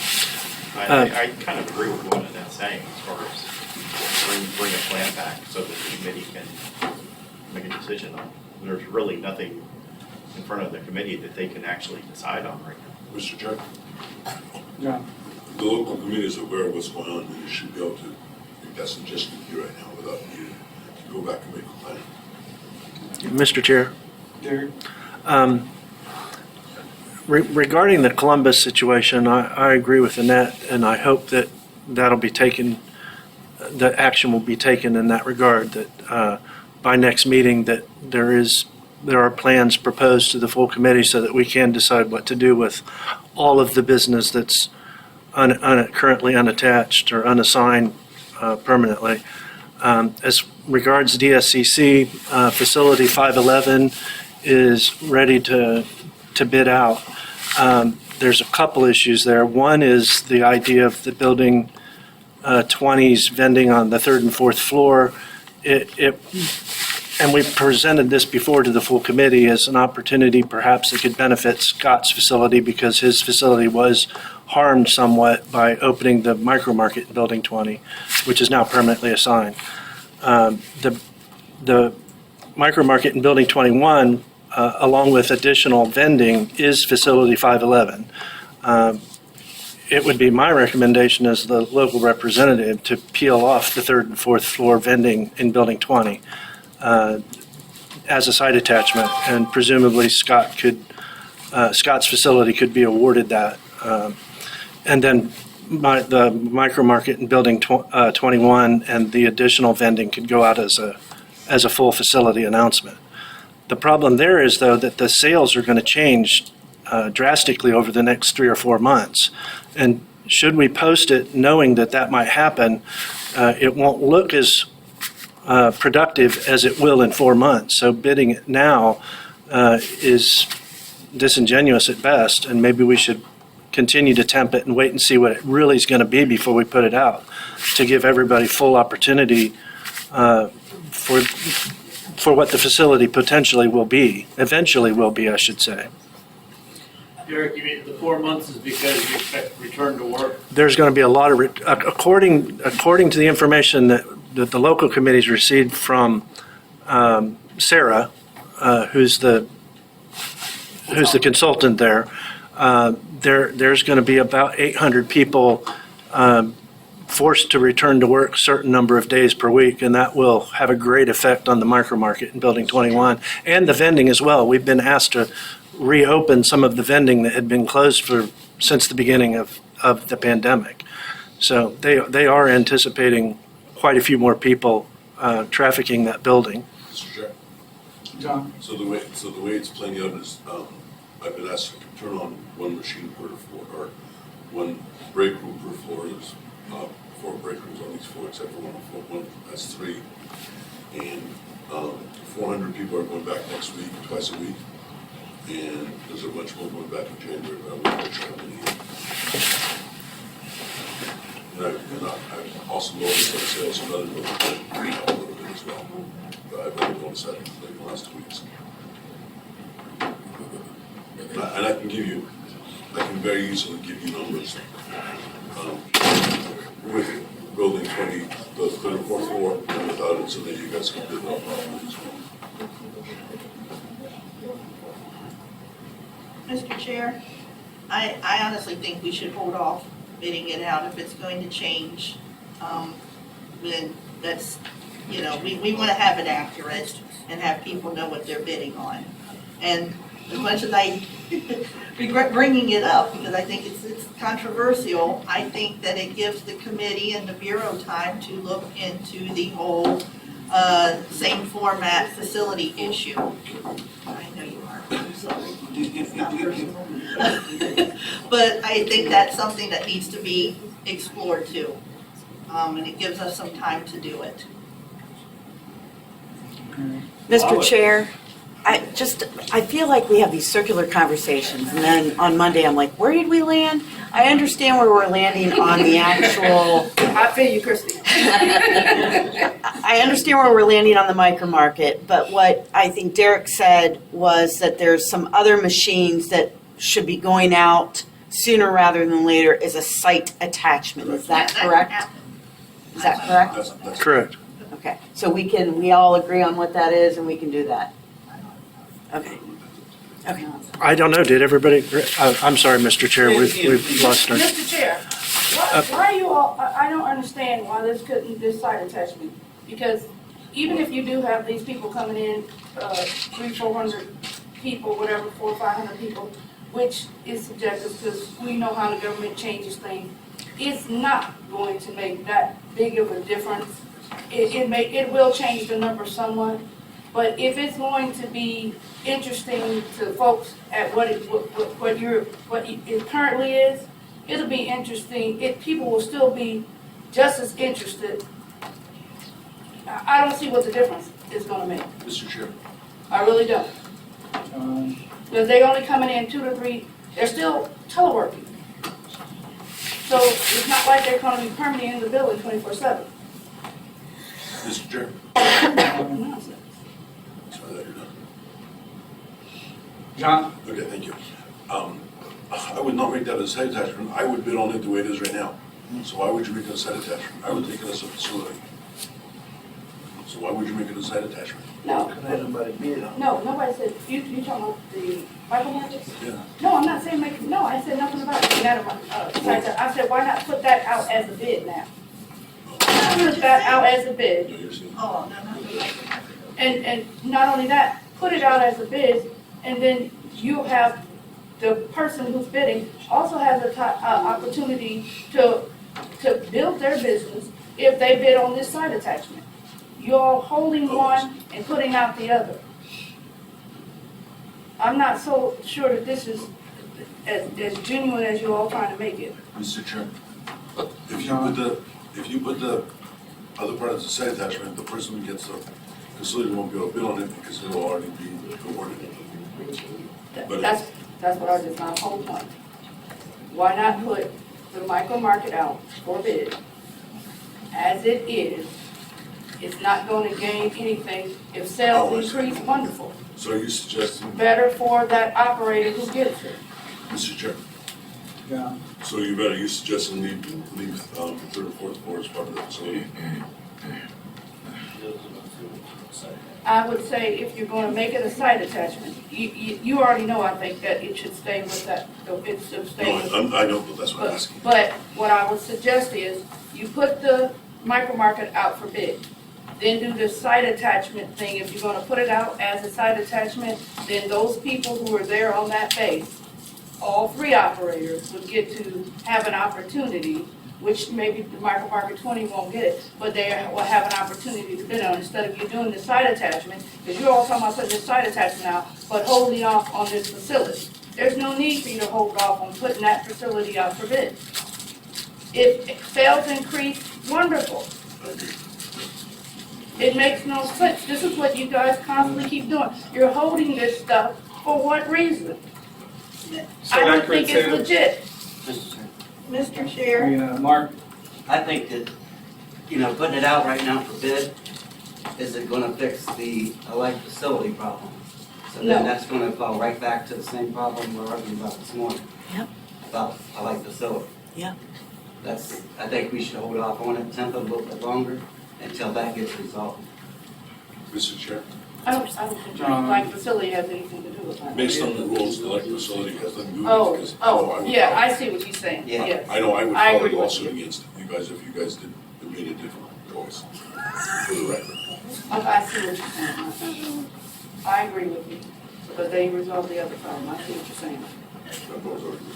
Mr. Chair, my public comment, I basically was calling upon this body to make some decision and give guidance to local selection committees on the interpretation of the, we're going to call it, similar format. To give guidance to the local selection committee. Sir, I'm basically asking that that be added to your agenda so that matter is resolved today. Mr. Wood's comment that Yes. we need time to resolve that, no, we need to do that today. Because you've got selections, you've got facilities that are gonna be going out. Yes. And even if it doesn't apply to the situation of the micro market at the federal installation in DSCC, it might apply to another Yes. facility that's going out. I see what For Mark's example, saying. somebody that didn't have as much vending route experience, and this idea of, are you gonna interpret, is the vending experience on a highway rest area equivalent to the vending experience on a route? Yes. How are you gonna slice this stuff? I think this committee needs to absolutely give guidance and make a decision today that pretty much all of these facilities at this point are the same service format. We're mostly dealing with vending and POS systems. Mr. Chair. I agree. and then, I wish we could do something like that. I don't see that the committee has any authority to instruct a selection panel on how to vote. There's nothing, but what we can do, and what we should do, is get that out of the rule. Mr. Chair. It'll take time, and Well, that's, Mr. Chair. I know it does. But we're also saying we can postpone putting this place out for bid. I agree. But Mr. So, Chair, because what'll happen, if this committee voted some way today to instruct the selection panel to make a choice, to vote it either the way it was before, or the way you guys want it to be where they're all considered like experience, that's gonna make a lot of problems. And it's gonna open up a big can of worms that I don't think is defensible. The only thing that's defensible is get it out of the rule. It will take time, but it can be done. If we do that one rule, one time, we just did it this past spring when there was a mix-up in the rule. It only took a couple months to fix, when there was the whole temp BOA thing. We got that fixed pretty quick. So, I think we should not put this place out for bid yet. That helps in establishing the better numbers.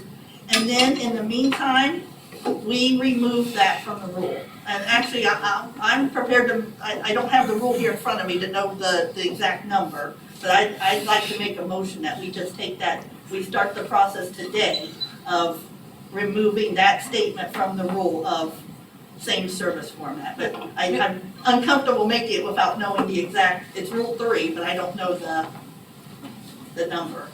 Mr. Chair, I just got one thing to say. When you say that we don't have the authority, the local selection committee is bound to follow the rules as well.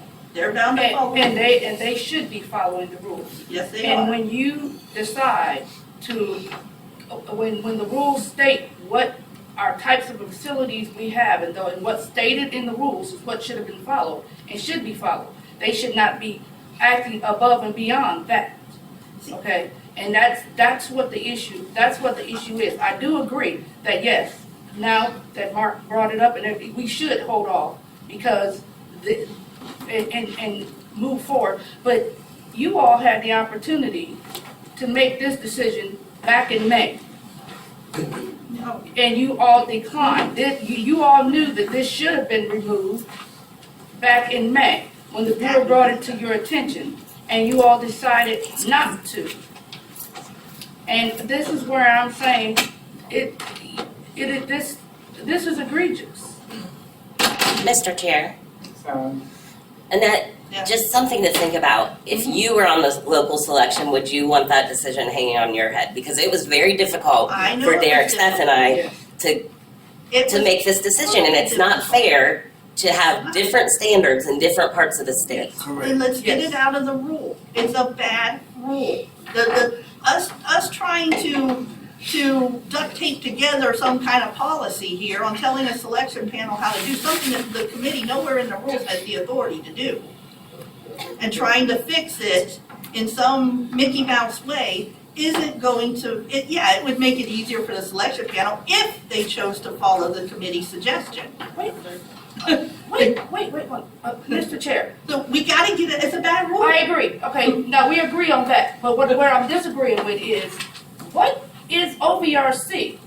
If you're doing active participation with the Bureau to make sure that representing the operators and making sure on our behalf that no harm come undue to the operator and all that, what are you saying that you don't have the authority to tell a local selection committee, which is made up of OVRC members, on following the rules? It's not, I'm sorry, Mr. Chair, we're having a kind of a back and forth debate here. I apologize, but I'm just trying to get understanding. I know, but there's nowhere in the rules, and if someone finds it, I'd like to see it, that allows the committee or the Bureau to establish something that tells a selection panel how to vote if the rule is unclear. Okay. The rule is very unclear. Okay, It let me does ask you not this. define what facility is. I'm gonna stop, guys, after this, but, Mr. Chair, Yes, where ma'am. is it in the rules that says the local selection committee gets to put in something that's not on the application or in the rules? Where is that? Where does that say in the rules that the local selection committee gets to categorize a facility and what it should be determined? It doesn't say that in the rules either. It But this doesn't, is but what it you all gives them a did. chance to vote. Okay. Mr. Chair. When they get a chance to vote, that gives them the opportunity to decide on whether somebody gets that point or not. I agree with you 100%. I was as affected in some ways as you guys were in being disenfranchised, as you put it, and I think that's absolutely accurate. But there was nothing I don't see the committee having any authority, no more so than the Bureau, having any authority to dictate to a selection panel how to vote when the rule is not, it doesn't point it out. Yes, they know how to vote on a late. The rule is very clear. Someone gets a point if they're late, if they have a PIP, if they have upward mobility. Those things are clear. This is not clear. It was left to the selection panel to determine if a vote, which way to vote. And it's wrong. It's absolutely wrong. It's a horrible, bad rule. David, go ahead. Annette, did you say you wanted to know what the specific language was? The rule number. Yeah, what the rule number is. It's 3G7. Okay. Do you want the specific language? If you can read it, go ahead. If the applicant has managed a facility for a minimum of 1 year with the same service format, add 2 points. Okay. Mr. Chair, I would like to make a motion that statement, 3G7, Yes, 7. that we start the process of removing that from the rule. I'll second it. Who was that? Was that Dwayne? Mark. Mark. All right, I think we've got enough discussion. Mark? Hold on, Mr. Chairman. I just want to say that there's a lot of things in the rules that need to be changed. The fact that you guys are just wanting to change that and nothing else is ludicrous. It's absolutely wrong. This is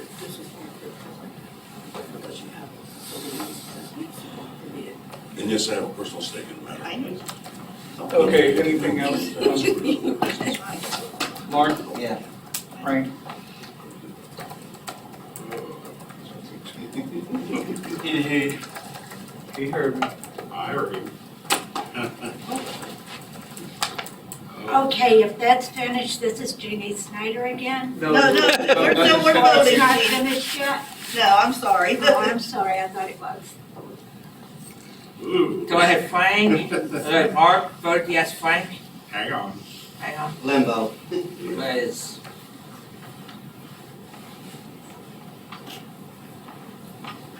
No. Annette, Yes. Keith, Yes. Derek, Yes. and I'm yes. I don't want to be like this. How are we doing on time, everybody? 11 o'clock. 11 o'clock, no.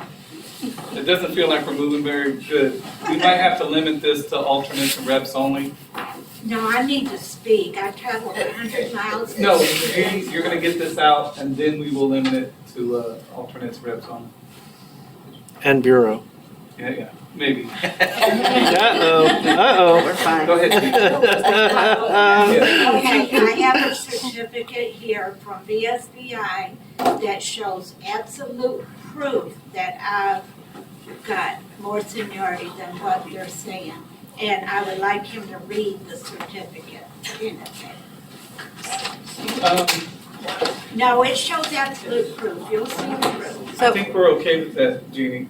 Okay, thank you Everybody's so fine much. with you. Can you stand up and read? Hurry up. Opportunities for Ohioans with Disabilities Certificate of Appreciation. Oh, we said that was just for your license. No. You wait and read the whole thing. For your 35 years of exemplary service as an independent owner operator with the opportunities of Ohioans with disabilities. Who's that reading? Dave, Jeannie's fiance. Okay. Enterprise program under the federal Randolph-Shepard Act and for your dedication to providing excellent service to your customers. Okay, and this was in 2017. And it's 35 years, so there's, 6 years since 2017. So I'd say that shows how many years? 41 years. 35 and 41 years, Jeannie. Yeah, okay, that's absolute proof. Independent operator. Yeah. Yeah, to customers. So what do you say, that's absolute proof? Yep. Everybody that agrees, say aye. I Agree. think it said your license date. No, you're misunderstanding. You're not reading the whole thing. No, I'm not It reading it. says independent owner, operator. Yeah, well, okay. Yeah, so that proves it right Mr. there. Chair, so Jeannie, it sounded And like. everybody can have a copy of it if they would like. So Jeannie, it sounded like earlier that you actually had 11 missing years. According to the seniority list, you have 30.03, and that gives you an extra 5 years, it sounds like, but that's not all 11. I don't know what you're talking about. So, Mr. Chair, first off, that certificate's from 2017. And it is a certificate that we used to give it statewide that shows it was based on license date, on how long someone has been a license. Is it worded in a way that doesn't exactly state that says that, it implies that you've been working that whole time? Yes. But Jeannie, we all agreed, and everyone said in that motion earlier this morning, to take like your affidavits that you said and open up the window for 60 days, and that's what we're gonna base it off of. Not Okay. basing it off certificates that was given it statewide just of, your years as being a licensed operator. No, you're all misunderstanding it. It says independent owner. Will you take that? So Jeannie, it does say that. I'm not discounting that, but That's the only way you can determine. but that's not accurate on how that was. Then you got screwed up back then. Sure did. Sure did. Wow. Right? Will you take it, read it to them? No, we heard it. I've already read You're it. gonna get your credit, Jeannie. Yeah, I've already read I it. would hope so. Yeah, you're gonna get your credit. For 60 We got the years. 60 days, we're gonna use your affidavits, and we're gonna get you your seniority credit. Okay. Mr. Chair. It's not up, we're not disputing it now, you're gonna be good. But does anyone want the copies of the affidavits that are noticed? The Bureau will take them. Jeannie, I'll take your affidavits, Yes. I'm gonna get them. John, you had something? So no, you guys have not made a decision. Can you please stop talking? Chris? Which, Not you. Your people are being rude by talking when people are on the phone talking. Mr. Chair, you guys made a decision as to what to do with the rules, but you didn't make a decision as to whether you're gonna separate the third and fourth floor, whether you're gonna post on 511. Mr. Chair, it is important to make a decision, and if nobody makes a motion or makes a decision, then the third and fourth floor vending will go out with facility 511 whenever it's determined that 511 is going to go out for bid. And I'm assuming, it sounds like people want to wait for 511 to go out for bid, but somebody probably should make a motion to that end. No, I'm not going to make it. What is the motion? To postpone putting facility 511. No, this is the. I'll make a motion that we postpone putting out facility 511 for bid. Do we need a deadline or a timer? Well, Mr. Chair, We got a motion, I think I need to get a second. I'll Well, I haven't second. made a motion yet, but Frank did. Yeah, Frank made it, no, I'll second it. I didn't hear the motion. I apologize, Mr. Chair. Could we get the motion read? put the facility for Yeah, 511 out. postpone it, no, postpone Okay. putting 511 out for bid. So, Mr. Chair, Sally's saying it's not the correct motion that we're asking for. we're asking about the 2 floors of vending in Building 20, to put it out as a site attachment or leave it with facility 511. Oh. Yeah, that's what I was asking. Yes, Mr. Chair, there's two issues at hand. One is when to post facility 511. The other is, before we post 511, should we peel off the vending in Building 20 on the 3rd and 4th floor to put out as a site attachment? Those are the two things that have to be decided. Sounds like those should be done at the same time now. Mr. Chair, where is the 3rd and 4th floor in Building 20 a part of building, the micro market right now is in Building 21, correct? Correct. They're right across the street from each other. Do I have that all correct? Correct. Oh, so they're already part of, what do we do with, a while back, there was another floor of vending in Building 20 that we. That's what we're talking about, 3rd and 4th floor vending in Building 20. Oh, I thought we already did something with that. Mr. Chair, No. can I explain? Yeah, please, John. So a while back, you guys decided to leave the 3rd and 4th floor with 511. And what we're saying now is 511 sales are gonna grow enough that it would be more fair for the 3rd and 4th floor to be put on site attachment. So that the operators in Building 20 could bid on the site attachment so that there's not 3 operators in one building, it's just 1 or 2 instead. Does that help? So it would be, I guess, the operator in Building 20 and the operator, whoever that permanent operator in Building would have the No, opportunity. there's already 2 operators. So Mark Hasmer is going to be the permanent operator for the micro market in Building 20. And Scott Allen has 4 floors in Building 20, and I, as part of 511, I have 2 floors. And what I'm suggesting and what we're asking is for you guys to decide whether those 2 floors that I have should be put on a site attachment so that there's only 2 operators in there. And originally, we said not to do that because 511 was not making much money. But 511 should start making more money. Okay. Mr. It's Chair. not gonna, sorry, Mr. Chair, John, if you don't believe it'll harm the business of 511? 511, no.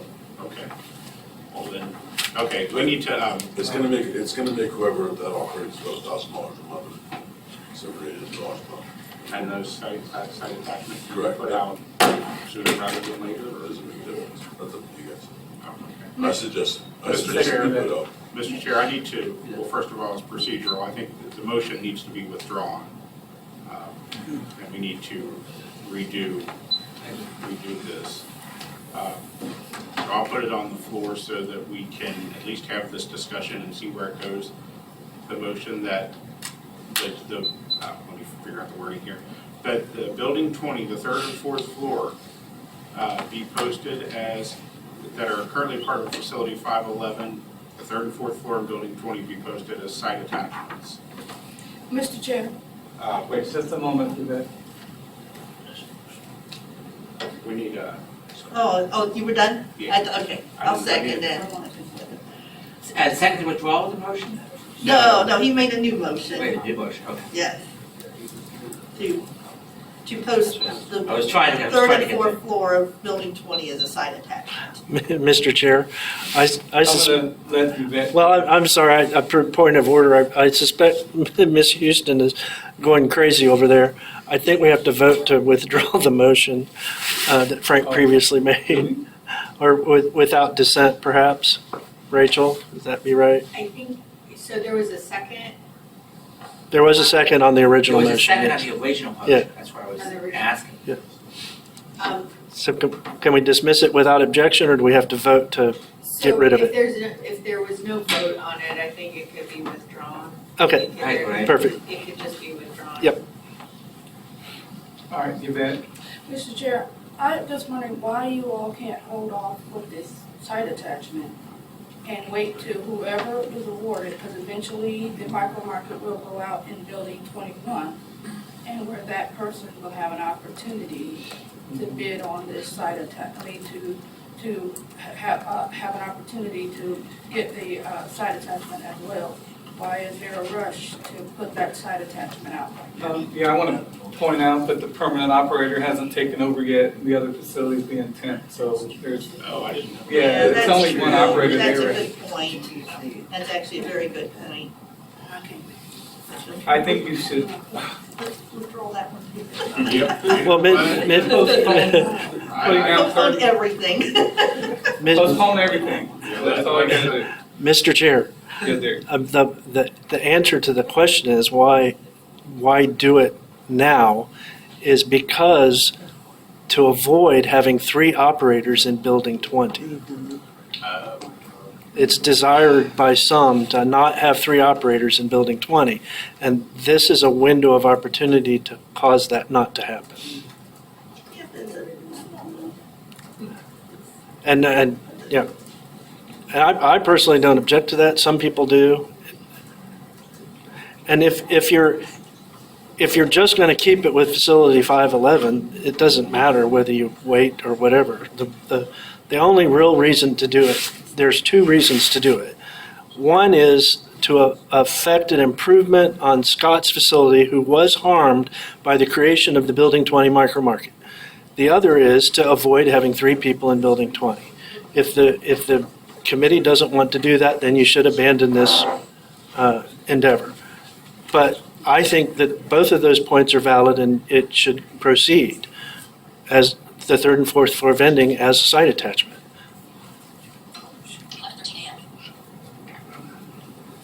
Okay, I would like to hear from some other people other than just myself, so. Mr. Chair, I believe the first one where you said it would improve Scott's facility. Exactly. Is the way we should go. Can we make that a motion or no?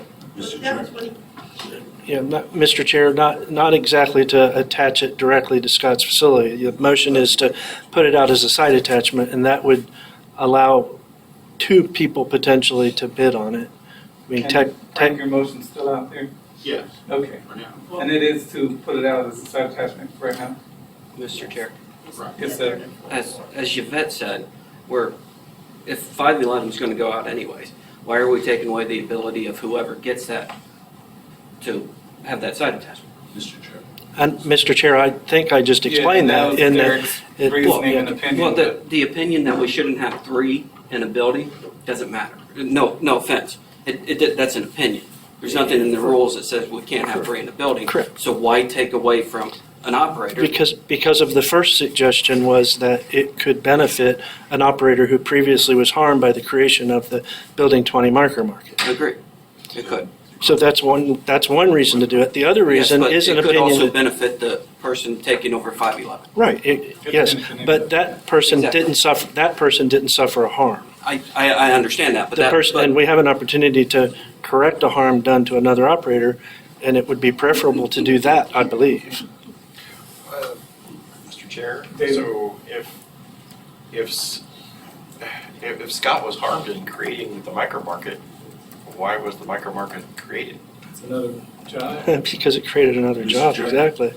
If Mr. Chair, if that's the case, I think those 2 floors should stay with that micro market then. That's what I thought. Yes. With which micro market? The micro, the 20. Well, it's too late for that. It should have stayed How is in it the too first late? place because you moved that business down to create the micro market. Mr. Chair, I think John's next. So the local committee is gonna make that decision in terms of who gets it, and they can decide whether the person in 511 or, 587 or Scott's facility gets it, so I don't see why we should be waiting for that. And I really feel that, we keep talking about being equitable to all the operators. We have a chance to do that right now, so why not do it? We're being hypocrites in this. Mr. Chairperson? Yvette was next. no, I mean, that's Chris. No, Chris, we gotta keep the meeting going. Sorry. We have a motion, any more discussion? Mr. Chair, the thinking that by creating that micro market harmed another operator, so to fix that harm, we're going to harm the future operator of this micro market by removing vending that was with it. Am I misunderstanding? Yeah, Mr. Chair, the micro market's already there, the vending's already there, and trust me, the micro market operator is not being harmed, they're making oodles of money. Or they will be when it gets it. Frank, could you repeat the motion one more time before we go? Good luck. I think it is in building 20 to Building 20. post the 3rd and 4th floor vending as site As site attachments. Site attachments. Attachment. Okay, Yeah, Attachment. one. Did somebody second that? One site attachment. Yes, I did. Mark. No. Frank. Yes. Annette. Yes. Keith. No. Derek. Yes. And I'm yes.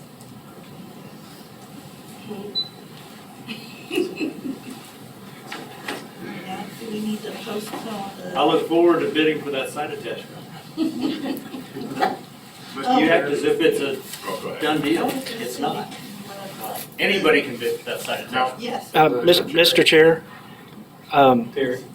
that Chris is absolutely correct. Anybody in the state can bid on it, but there is a presumption that somebody on the base was much more likely to acquire it than somebody not on the But base. low income is usually this determining factor. Yeah. Not according to the new rules, sir. That's the way they do it. Not the way they put it down. Now, we need something for facility 511. Yeah, that's what we were asking. Yeah, a motion needs to. Okay. So I'll make the motion that we postpone posting facility 511. I'll second. Can we go straight to the vote? Okay, so. Mark? Yes. Frank? Yes. Annette? Yes. Keith? Yes. Derek? Yes. And I'm yes. I think work group is next on the agenda, and I didn't have them broke down, but what do we want to start with, OBM or inventory, or I don't know where we go. This, Fun topic. Never mind.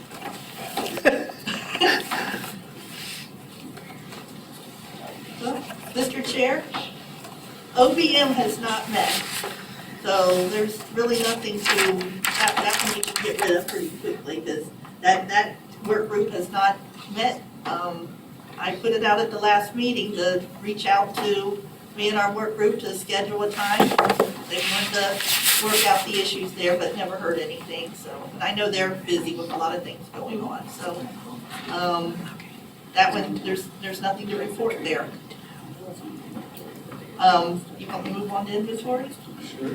Mr. Chair. Oh, Amy?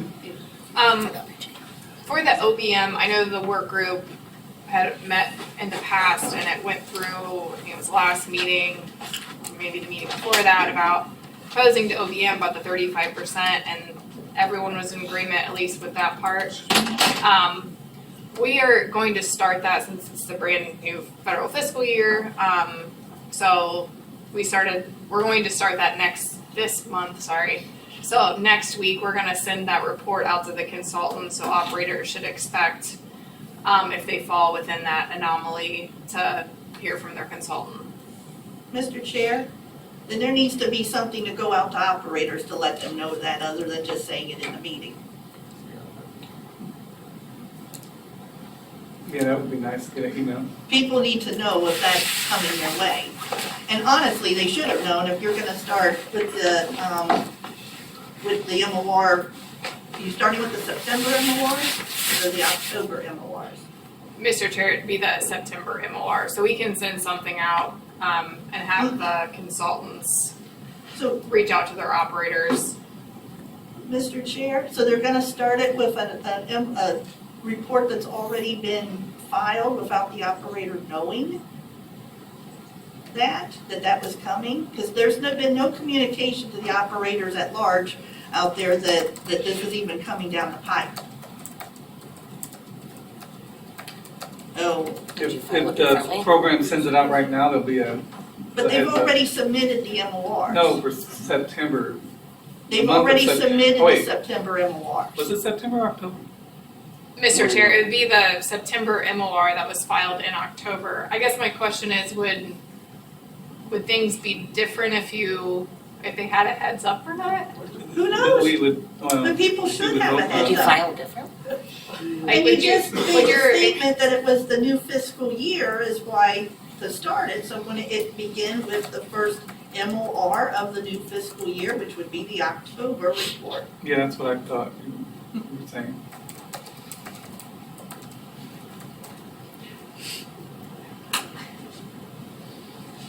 Mr. Chair, I do have a question. So, in that you're saying that the operators would need to have more of a warning, because we're talking about this 35, if you're above the anomaly, 35 or below, or something like that. You're saying that it would make a difference in what the operator reports if they did. What, I'm not sure what we're trying to accomplish here. Probably not. Aren't we assuming, because I'm sure Frank said this, that 99% of our operators are honest? Yep. And this is what the work group brought to the Bureau to do. But the operators don't know it yet. It's not fair to subject them to something they haven't even been told about yet. I think an email just saying, hey, this is getting ready to happen is good enough. So, Mr. Chair, this is Christy. I'm willing to wait and do it for October to November, but I am frustrated. And my frustration is, with this committee, we've been talking about this for months and months, and apparently the only communication comes from the Bureau. We need to work together, and maybe we need to start putting back monthly or local meetings with reps and operators. Chris has been doing a good job. I hope that people are reading those minutes every month, and it just feels like nothing can get done unless we go out and we have to communicate every single thing we're doing. Like, this should not be, it shouldn't be a surprise. We've been talking about it for months. And again, I thought that the reps too, you guys should be sharing information with your constituents. But we can go back and make sure that we communicate this with everyone. It shouldn't make a difference. Should not. And again, now I'm putting my neck out on the line too, with my boss and Maria, because I don't know if this puts us again out of compliance with OBM, but we're gonna regroup. I wanted to do this right. We will get out documentation on how this is gonna work. Mr. Chair, Oh, just a heads up, I didn't even think we needed to move the month. I just thought an email, instead of, an email warning shot, kind of, here it comes. But anyway, go ahead, John. I was just saying, I hate to say it, but the operators, if they are diligent and read their emails, and they should, already know that this is happening because it was in the minutes. Well, Mr. Chair, not everybody's form of communication, I think, is through email, so I guess we need to follow that form of email to notify them if you all feel they need notification for that. But it's, gotta quit moving the goalposts. Mr. Chair, there's absolutely nothing wrong with sending out an email. I don't know where all the frustration comes from having to communicate, because that's what we're all supposed to be doing. So I think frustration is probably the wrong attitude to have.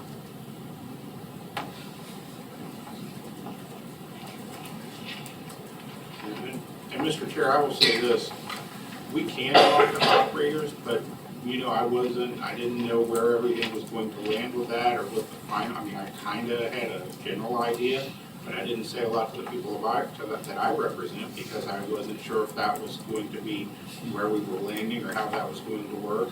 And even if I did communicate that, I'm like, this isn't official yet, you're gonna need to wait and see the communication from management, whatever that happens, when it happens and when they start it. I'm sure they'll send out something, telling everybody what's happening, when and how and all of that stuff. But anyway, just putting that out there, that's it.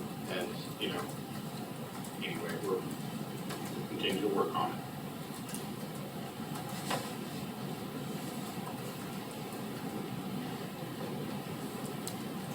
That's all for OVM right now? I have nothing. Nothing to say. Anything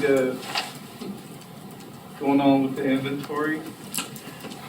Yes, Mr. Chair, the work group met several times, this one did, we spent many hours going over all of, just tons of scenarios with the inventory, trying to find a way for VR to cover the expense, how that looks like for incoming operators, for outgoing operators, and we didn't really come up with much solution.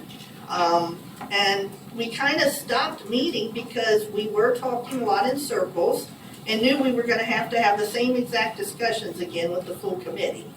So I honestly didn't, and the rest of the work group ended up agreeing that there really wasn't much point in us continuing because we just weren't coming up with anything. Now, with one exception, or one major exception, that we did help put together some guidelines to give to VR counselors on purchasing. Some strategy, having one counselor oversee things. We talked some about, having an expedited means of them, being able to purchase. We didn't come up with a solution on that necessarily yet, but the Bureau was going to look into a couple options with purchasing and things like that. But we really have not come up with a solution to what the perceived problem is. I'm not even sure that we have an agreement on what the perceived problem is. I think a lot of folks believe the problem is that we have to fix the way we do inventory. Personally, I still believe the problem is we've got to find the funding to pay for the inventory and keep it how we are, but that's neither here nor there. So I guess the report is that we do not have a solution. We don't have anything to put before the committee as far as any rule changes or anything like that. And it's going to have to be a very much larger discussion with the full committee. Mr. Chair. Mr. I went to a seminar, and this is the way, I'm no longer on the inventory work group because they asked me to step off because they felt like it was too many OVRC members or whatever. But I went to a state certification seminar that this, and I feel that it'd be a great way, is for women or minority business, which you all are, we are visually impaired, so we all will fall under this. There is monies and loans, small loans, 0 to 1% interest loans that you can get that help you or different things that you want to do with your business. All you have to do is apply, get state certified, and we all will be eligible for it. And I believe this would be a great resource for the operators to use in order to help get what you need for your business, whether you can buy equipment, inventory, vehicles, whatever. There's monies out there if you get things. You sent the email out again. I just took advantage of it. Mr. Chair, I have a question from that. Annette, wasn't your work group waiting on some answers, some questions that were asked of RSA, and you guys are waiting on some answers? Yeah, we never got any that I know of, unless it's come since our last meeting. I don't believe I mean, we already do know that they cannot pay for, or that we can't use set aside or match money to buy inventory. That's an established fact. Some of that other stuff that they were, stock loans and all that, we never got answers on that. It was just a passing statement that one individual from RSA made, and we never got any clarification on what that means, or if that applies to us, if it doesn't, we don't know. Unless you guys got something since we met. Mr. Chair, we've asked multiple times Yes. and we've not received. And just so you know, Greg, he's not here because he's at NCSAB. Wednesday, I know Amy and Sally were on a call that RSA was supposed to actually show up and answer some of these questions, and they did not do so. That's really scary. Yeah. So I don't know what to do with Mr. Chair, with the inventory, other than we need to have we need to either find a way to get funding for purchases of inventory, or we need to change how we do inventory. One of those two things happen. I think the better solution is to find the funding, find a way to work at it. Because when we started getting into VR providing, incoming operator gets it from outgoing operator, working amongst themselves, it ended up being just a whirlwind of a mess that we never came up with solutions for. So maybe the full committee can come up with solutions. I don't know. Mr. Chair, I was on a call with other BEP directors, and I asked them, and it is all over the place, and I know some states are dealing with this exact same thing, but there was a couple states, Indiana being one, where it does work, and they work with each other at transitions, and in fact, they said that their operators and their committee would prefer that the Bureau have nothing to do with it, but they are present during it. Kentucky, they actually hire, they hire a inventory specialist that works from Walmart or Walgreens or Dollar General, who comes in with a big calculator and they figure out It's like a contractor. Yeah, it's a contractor. They figure out the transition stuff and the actual wholesale and retail value right there at a transition.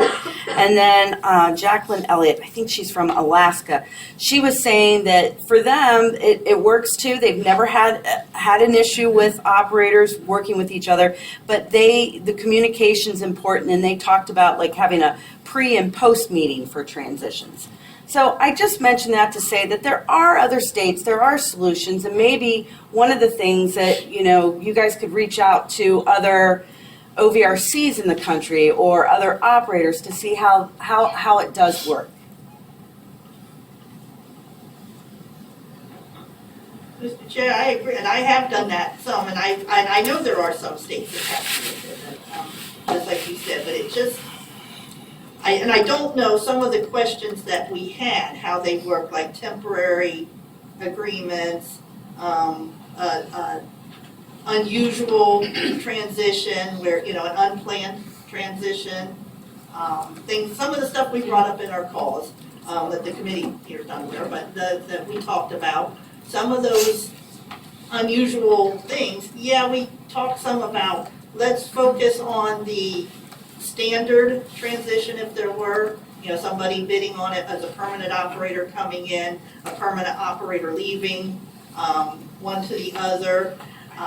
That, there might be there was a little leeway to that, but we weren't able to answer a lot of the questions when it came to other types, like I said, temporaries or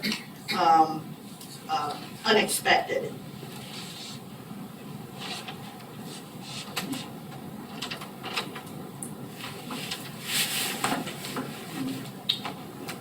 Okay. Seems like we ain't got too far with that. How about records review? Mr. Chair. Tom? So, we have not actually talked with Sally, was supposed to get a couple of the consultants to look at the current form and give us a suggestion as a new form, but we've not seen that yet. I'm not sure what's the comment on it. Mr. Chair, Yeah. this is the worst venue ever for a meeting. We need to be back in the other building where we can be more awake and alive and active. We're getting nothing done. We're getting nothing done here today. I'm so ready to go to sleep. I wish I could blame it on the venue. And my sympathies to everybody that has to work in the building.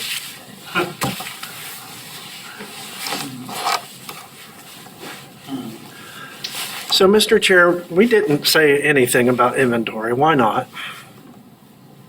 At some point, the Bureau is going to have to take action because they're going to be required at some point to purchase some inventory, and they won't be able to do so, and it's going to create issues for operators. We've got to solve the problem. We really do. What's our deadline for not being able to purchase? Now. Try now. When we run out of that OBM money, or not OBM money, the money we have, the pandemic money.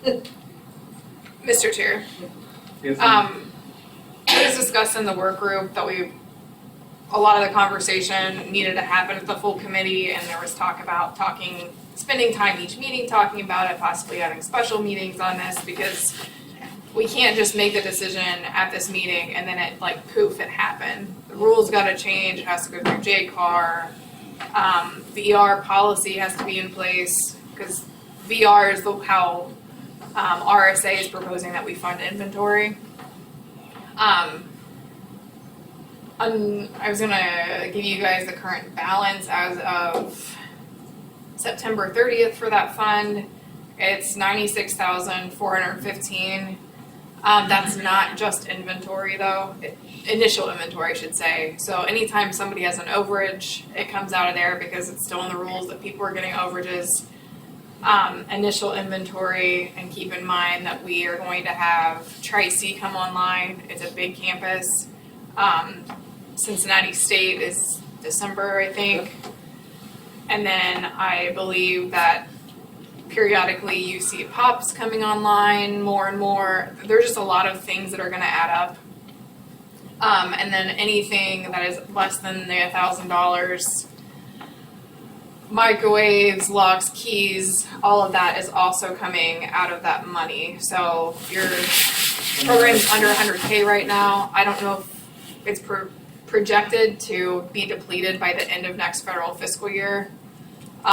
So I would also encourage the committee to have these discussions about inventory so we can kind of get this ball moving, so we're not put into a place where we can't provide someone inventory. Where are we at with VR and there's a system that they're trying to get going?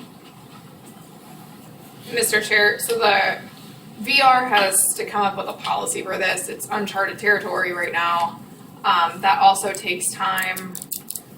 So I think that Christy has taken some stuff to our policy unit to get that started, but we can't have two systems in place. We can't have the VR system where people own their inventory and then we're paying them overages for it. So it's like, whatever we decide to do with the rules and VR, it needs to line up.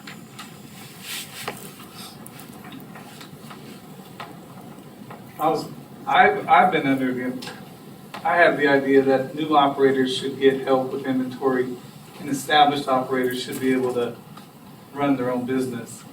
But that's just a thought of mine. Mr. Chair, I was under the impression that if it's a new facility such as Tri-C, that you are allowed to use maximum dollars for that. No. Not Because it's a brand new new. facility. We can use. Brand new. Mr. Chair, there is no scenario where set-aside nor match money can be used to purchase inventory, ever, new or otherwise. Oh, I thought they could use it. This- Brand new. Yeah, Mr. brand new Chair. facility. Not even brand new. So what this is proposing, so brand new operators are looked at very differently in VR than BE. So under BE system, RSA only cares about brand new facilities. So it's in the code, we can provide initial inventory for brand new facilities, still not using set aside. The director has given us some discretionary funds to use for those situations. Brand new operators are looked at in VR that they can help out there. But under BE, brand new operators, not they, this is gonna come out wrong, but they don't matter, I guess. It's brand new facilities in RSA that matters under BE. I care about all Their operators. status doesn't matter. Yes, thank you, Chris. Thank you. Mr. Chair, I also want to add too, because I know that it's a big deal if an operator would go from an office building to a university, more machines, more inventory. There's also a provision under VR that they would be able to get inventory in that situation, even though they're an existing operator. So it's a bunch of different like swim lanes that you could fall into, whether like where your help with inventory could come from.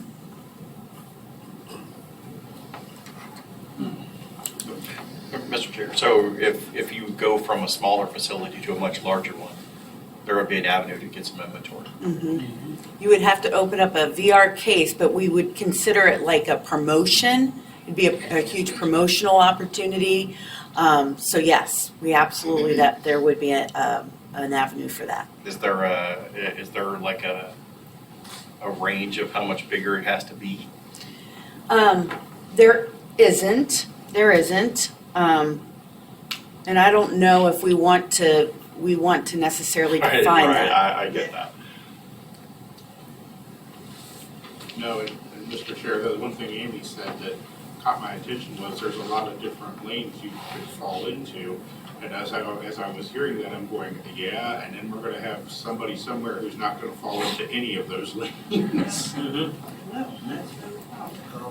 Mr. Chair, I brought up VR only to say that if we could only figure out the transition portion and people being able to work together through the transition, the solution is there and it's VR.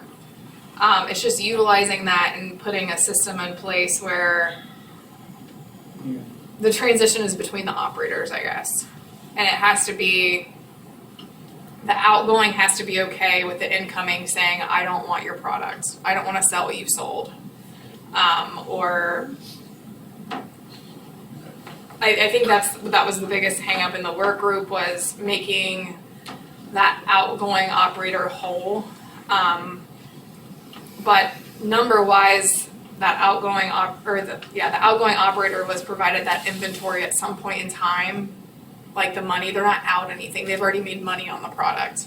So I think it's just getting past that look. And I know there's situations where someone unfortunately would pass away or have to leave their facility in a rush. And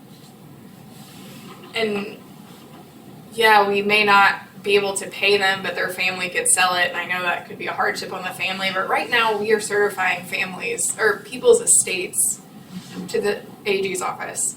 And that, I mean, this is not professional, but it sucks. It sucks to have to do that. And we wouldn't have to do that under the new circumstances if we utilize VR and it's just the operator's ownership for that product.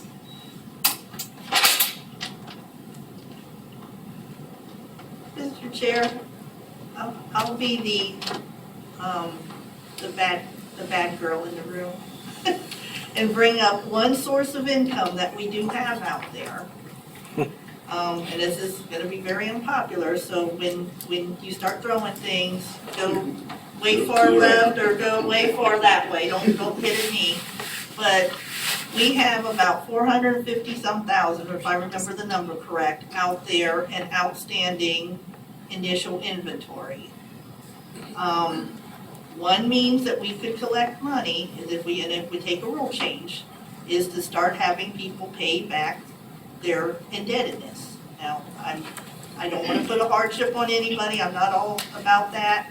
We all owe that money, but it is money that's out there that could come back into the program fairly steadily into a pot that could be used again and in turn to buy other inventory.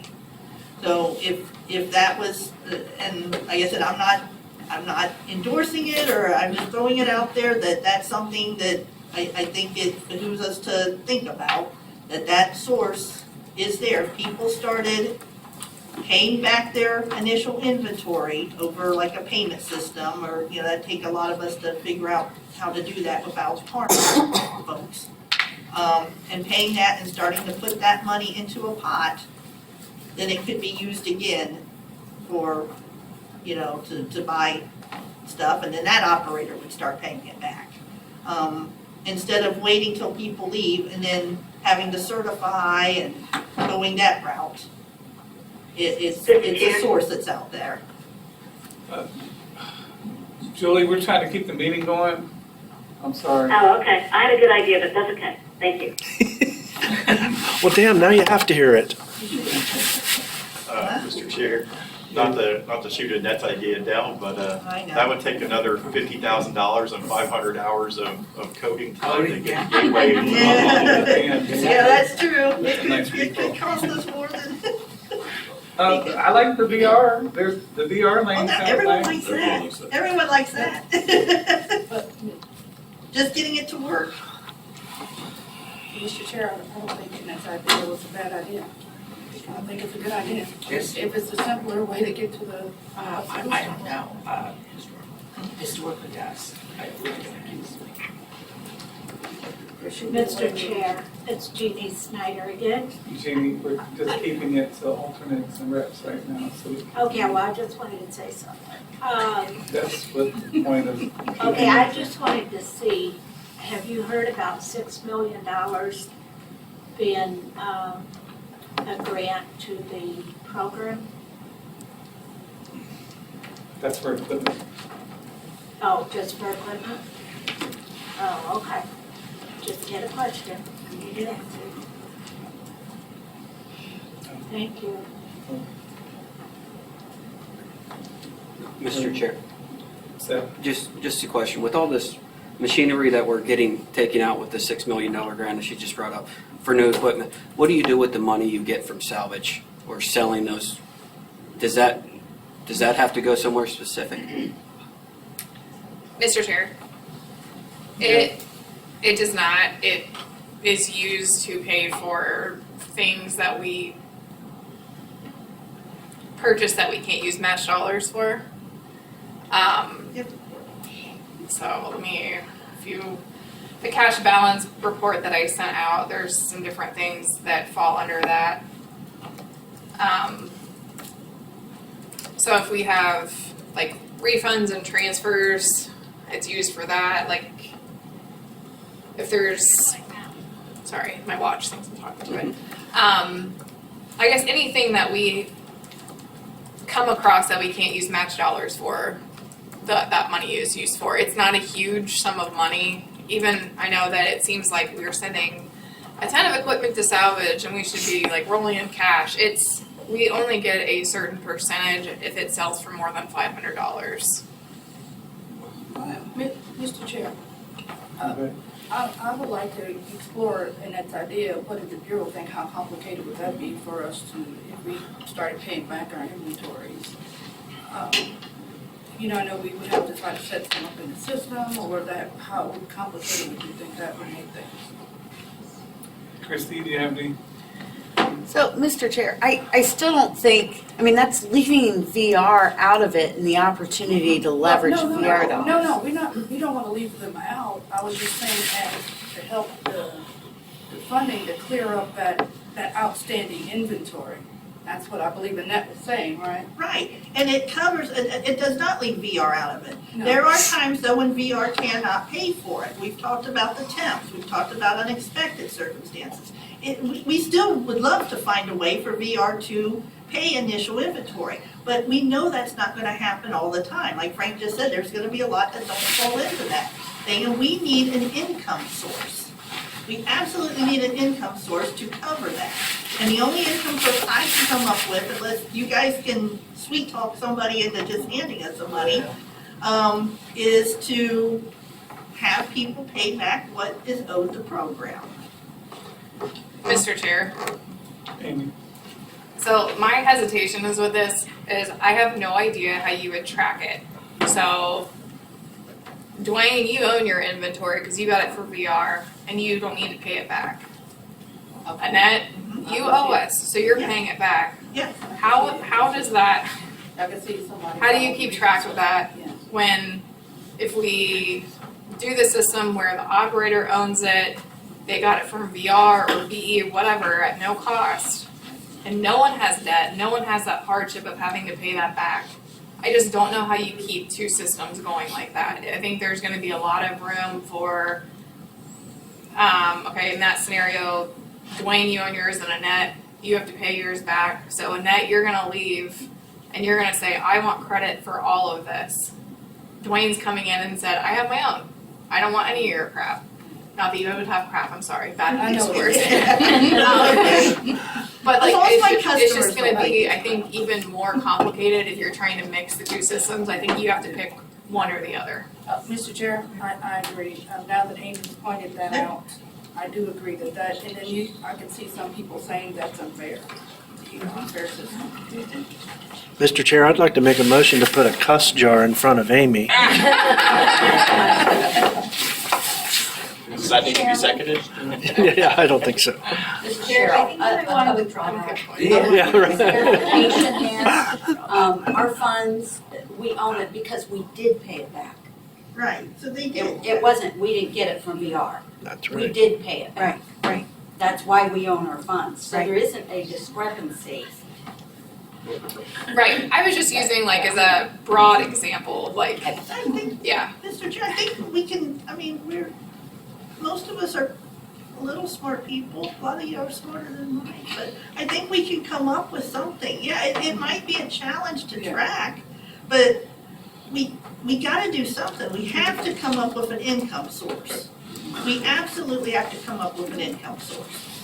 Mr. Chair, how far away is the inventory buy down that was gonna be on the gateway like 8-9 years ago? Mr. Chair, Yeah. if we choose to move forward, I think that it would be a much quicker thing. There still has to be some more testing involved, but the actual coding is there. So it wouldn't be like a long-term thing. I would just caution you, because we have a way where operators would be able to get product debt-free. Yes. But then you're also, at the same time, you would ask operators who didn't have that opportunity to have to pay it back. So I'm just saying that seems like if I were an operator with debt on the books and you said like, there's a way that operators could be debt-free, have this product to start their business and make a profit, and there would be a chance that I could be debt-free and you're telling me, no, you need to pay it back so we have some income for other people. It just kind of seems like that's unfair, but that's just my opinion. If you guys have others, that's fine too. Mr. Chair, it's more fair than just throwing away $400 and some $1,000 that we have out there in debt that we could use for something productive that we need money for. Mr. Chair, this is the last thing I'm gonna say and then I'll be quiet, sorry. I know I'm dragging this on. But if we would have started this program utilizing VR, we would have never had that debt to begin with. It would have been product that the operators would have received to start their businesses or new facilities, they would have been able to make that profit and then work to either sell it to the next operator or take it with them to the next business. Like that if we would have been utilizing VR how it's set up, that would have never existed. You're right, that part's true, but Mr. that's, Chair, Yeah, we can doesn't need help to that. pick it up on the work groups, I guess. Yes, possibly. All right, I guess we can, take a lunch break and come back and, how long do we need around here? 2 hours. You wanna come back after 2 hours, guys? 11:55, right, what, quarter till 1? Okay, we'll shoot for 11:45. 11:45. 12:45. 12:45. Is everybody, ready to get back to the meeting? Yeah, All right. I can't wait. Ready or not? Not even hot, I'm sorry.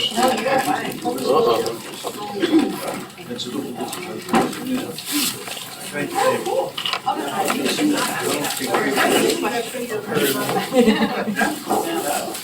Maybe I asked her, I knew I asked somebody. I bet you do. All right, I believe the next, agenda topic was training. Mr. Chair, you want me to start that? Yeah, sure. Okay, so the training group met a few times, and then discussions actually.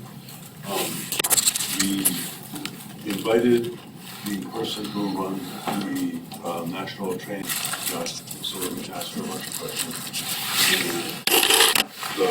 All of us felt that going forward, it would be in the program's interest for us to use that training program for the non-Ohio part of the licensing program test. And then probably rewrite 2 modules to deal with the rules and to deal with the Ohio rules. And we also talked a little bit about working with, about being talking to the upper mobility, but we need to have further discussions, not before we present it to anybody. But our recommendation is that we go with the national program. Anyone else have anything else to add? Cleared it out, Okay. Well, that's our recommendation. I hope you guys accept it. Well, you gotta make, I can't make a motion, oh, that's right. or I would. So you can make a motion. Okay, well, that being said, I move that we switch from our current module system for incoming licensure training to using the national program through the Lighthouse for the blind. Chicago Lighthouse? Chicago Lighthouse, yes. Yeah. Second. That was, Derek? Yeah. Mr. Chair, Oh, John, go ahead. sorry, I did forget something. We also did discuss increasing, there's a couple others we discussed.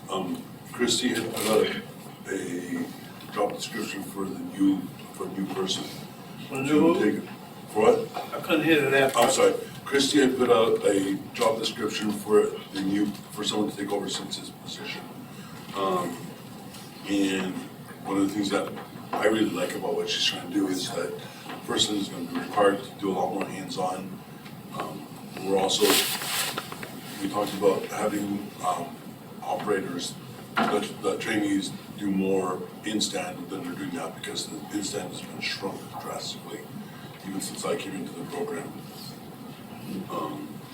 And making sure that the person who's running that and having a curriculum that we're supposed to follow when we're training people as well.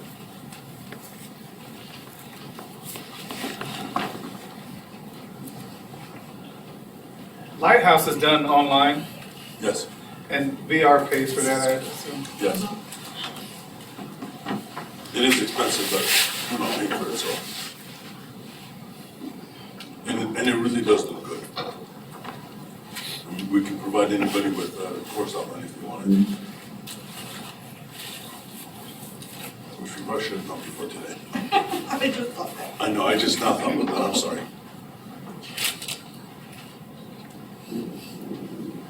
Christie, do you have anything to add? Mr. Chair, no, I think we've had 31 states, I believe, 31 or 37 states use the modules.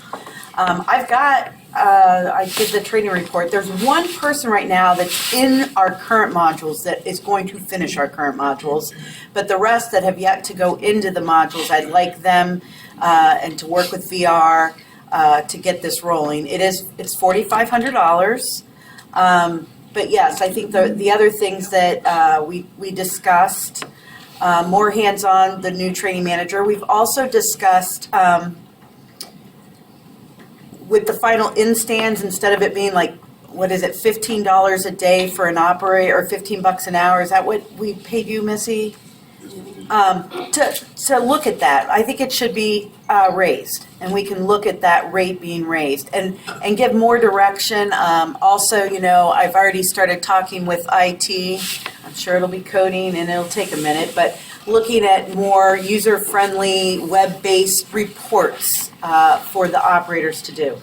The other thing, which I haven't done, but I can do this week, is getting out maybe a survey to all operators on, who's interested in training, who's interested in the pre-evaluation, who's interested in the instance, and then maybe just a general question too, where, what areas do you feel comfortable on training, or is there an area that you're particularly good at that you'd like to train? I don't know if Julie Russell's still on, but, she was good at maybe training on OBG or training on, something BOps or something specific. I'm just using that as examples. So maybe just like a 3-part question survey to get out to all operators, just like how we kind of got out a survey a month ago about, who's interested in temp opportunities.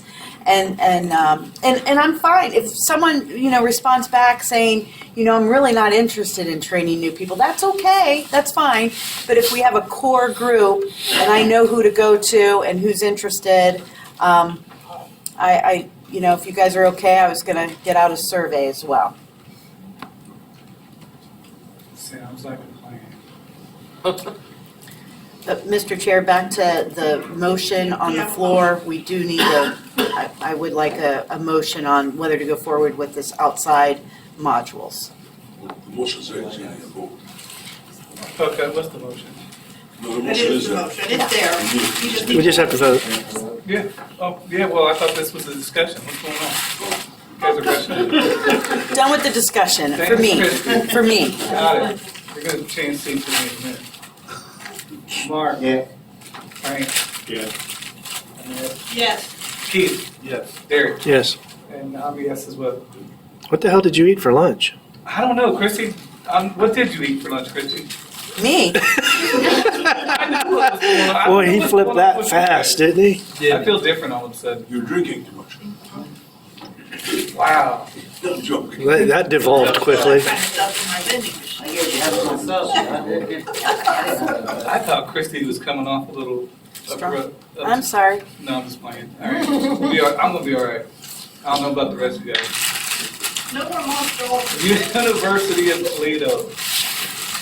Where are we at today? Where are we at with that? So, Mr. Chair, where we're at with that is the university has been asking us for months now about the Starbucks, which, we've been talking about for over a year now.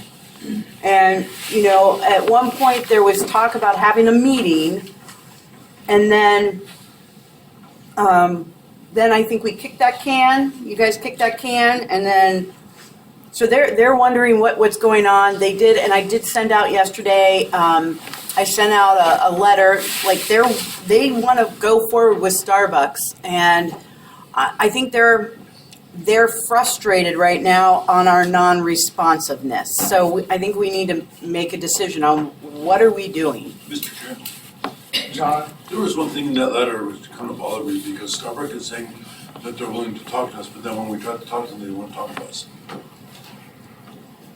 It's my understanding that the university is willing to talk. Oh. Wasn't it Starbucks that wrote that? Excuse me, John? Wasn't it Starbucks that wrote that letter? I don't. I passed on the letter. I was given the letter to pass on to you guys.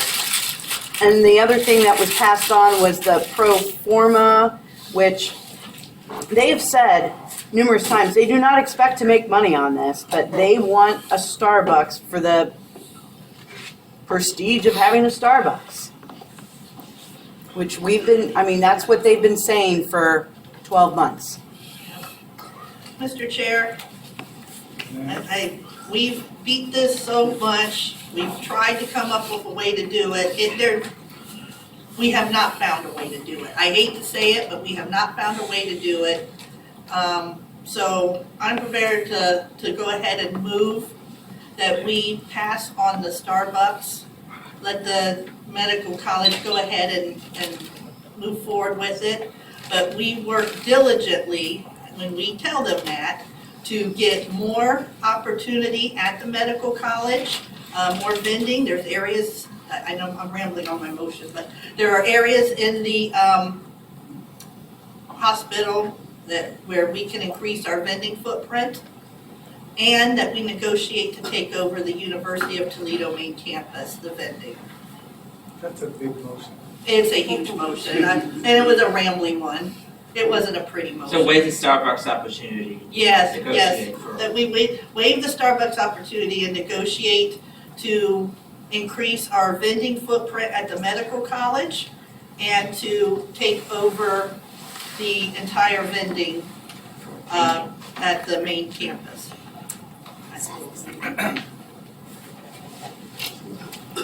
Mr. Chair, I would suggest amending that I don't believe the two should be tied together. That seems to set up a quid pro quo that I don't think we should try to do. I think there should be separate discussions. I could be wrong about that. That's just my No, I don't impression. have a problem splitting them. But I'll pull that motion and make one separate motion that we waive on the Starbucks opportunity. Medical College, the University of Toledo. Someone needs to second it. I'll second it. Who's that, Mark. Mark, Mason. And I don't like doing it. I have spent many hours trying to find a way for this to happen. But I think it would have been beautiful for our program if we could have had a wonderful partnership with Starbucks and the medical college there to establish a facility. I haven't found a solution. The committee hasn't found a solution. None of us have found a solution. So, and we can't just keep kicking it down the road. So, as sad as I am to make the motion, I don't see any other choice. Go for the vote. Mark? Yeah. Frank? Yes. Annette? Yes. Keith? Yes. Derek? Yes. And I'm yes. Okay. And then I'm gonna move that we aggressively pursue more vending opportunities at the medical campus at the University of Toledo, and that we pursue taking over the entire vending operation at the main campus at the University of Toledo. I'll second. Any discussion? Mr. Chair. Keith? So, in hindsight of the motion that was made, prior to what you're saying now, you think we might have ruffled their feathers or kind of kicked the can on our own step? You're saying, we pass on this, but we want to aggressively move on this. You know what I'm saying? Does that make sense? That's all I got. Mr. Chair, John? I don't really think it does because they themselves are saying that the Starbucks is a losing battle in terms of the amount of money it makes, so they know that we're not gonna wanna lose money. So I really don't think it makes a difference.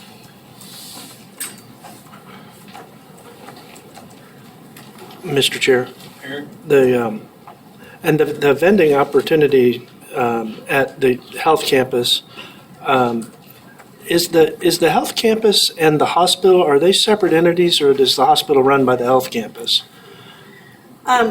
Because it's my understanding that the hospital is the main area where we don't currently have vending machines operated by Jim Cyrus, and we should have, unless that's a private hospital or something. I don't think it is. No, it's one and okay. the same. It's all one and the same, yeah. So we absolutely should be looking to expand all the vending machine opportunities on that campus, including on the health campus, including the hospital. So the motion's right about that.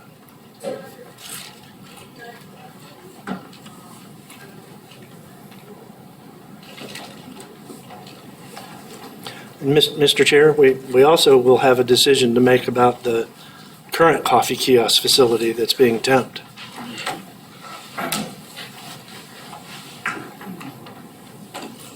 And that's going to be an extremely difficult decision to make.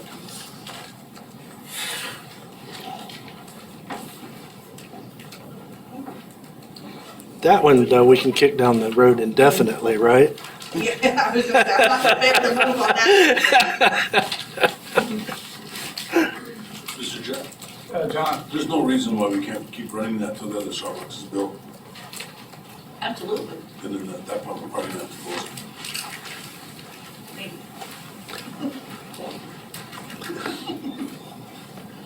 Anything else, or go to a vote? Mark? Yes. Frank? Yes. Annette? Yes. Keith? Yes. Derek? Yes. And I'm a yes as well. Great, you guys are just in time.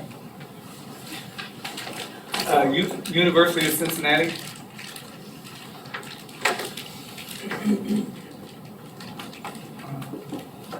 Frank or Christie, you wanna kick it off? I'm not sure exactly where we are with everything at the University of Cincinnati at the moment. I know I've seen in Sally's report, which is true, that the operators wanted to actually talk with Aramark about freshens and see if Aramark was interested in doing that. And then, trying to think if there was anything else going on there. And we haven't had the monthly call that you see this month. I think it's gonna be one day next week, so. Anyway, Sally, am I missing or overlooking anything? I think I already said freshness. Sorry. Yeah, I think they're still waiting on that Freshens decision, the university. But I think that's what, Dave and Seth, stop me if I'm wrong, that's why you guys want to talk to Aramark, right, is about freshens? Mr. Chair, yeah, if we were gonna see if they would, Yeah. do it for us and give us a small commission or something. Yeah. And we did talk to Just Baked to get their information, so I mean, I think that'll probably work in one way or another.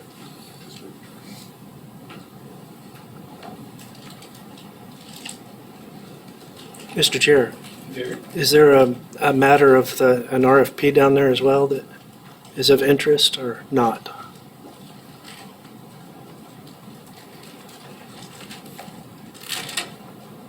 They did send out, Mr. Chair, they did send out an RFP, correct, Sally?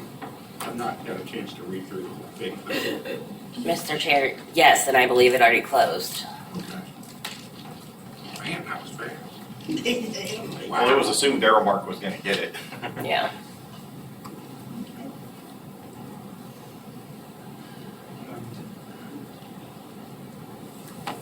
All right. So you guys are still in negotiations?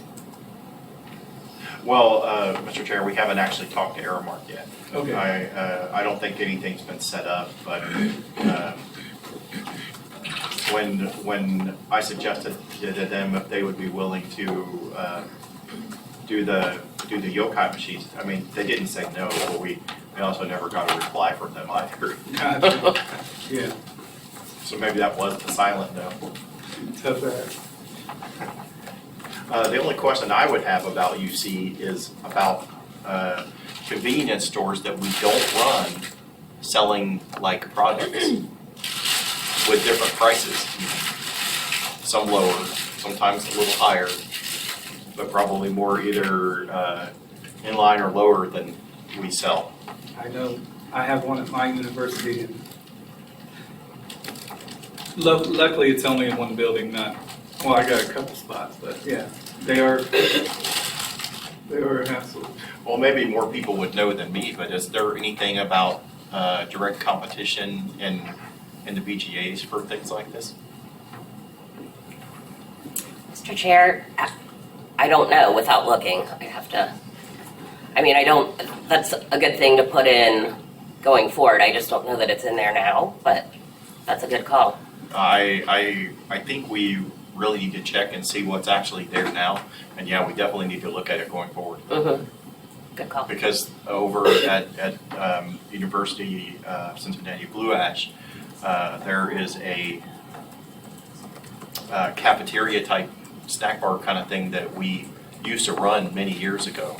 And then I guess we probably gave them a waiver of some sort. I don't know if there was a change of format clause, but they, I don't even know how many years ago it was, but it was quite a few. They moved that snack bar down into an adjacent wing, and it's a lot bigger now, and they sell a lot more stuff, including the beverages and things like that that are actually relatively new. I don't know how long they've had them coolers, but it hasn't been more than a year or two at the most, if even that. Mr. Chair. So, Also, next question for the Bureau on how you guys want to proceed in handling this. My DAP building, I don't have pop in it until December, but when I take over pop in December, there is a small convenience store on the first floor there that was just selling pop, and we never had anything because UC was selling pop. So what do we do about situations such as that? If I'm taking over pop in the building, do I get a convenience store? Or is that even in the, because there's no description in anything Tanya has shared with us about it being anything except vending machines. I know these things are similar across the state. I know OSU has convenience stores. I have them. Mansfield had them, or snack bars. Newark has it. Yeah, that's a good question. Well, Mr. Chair, my intention is not to try to grab that snack bar back necessarily, but I don't want them selling the beverages that I just acquired last year. You know, especially not the same ones. They have fountain pop, and that's what they should be selling. Mr. Chair. Seth, do you know, I can't even picture this store, but is it the 20 ounces? Is that what it is? No, they have a countertop. They sell pizzas and things like that, fresh made food, and they have a countertop cooler where they sell teas and other non-carbonated beverages. Okay. Which I never had any, because I only sold juice in that building. I never had anything I could say about it. Okay. But it's very small, about the size of one of these tables, minus a back room that I can't see. I mean, it's a very small area, one small countertop cooler. And would you be interested in running something like that? Would I be interested in it? Not especially, but I wouldn't say no without looking at it. Okay, fair enough. Yeah, I'm just more, and the current VGA with UC may have almost nothing because we never had beverages there. So, but I'm hoping there's something in there about direct competition and things like that. I'm hoping. I don't remember it from reading the BGA. I read it a couple weeks ago.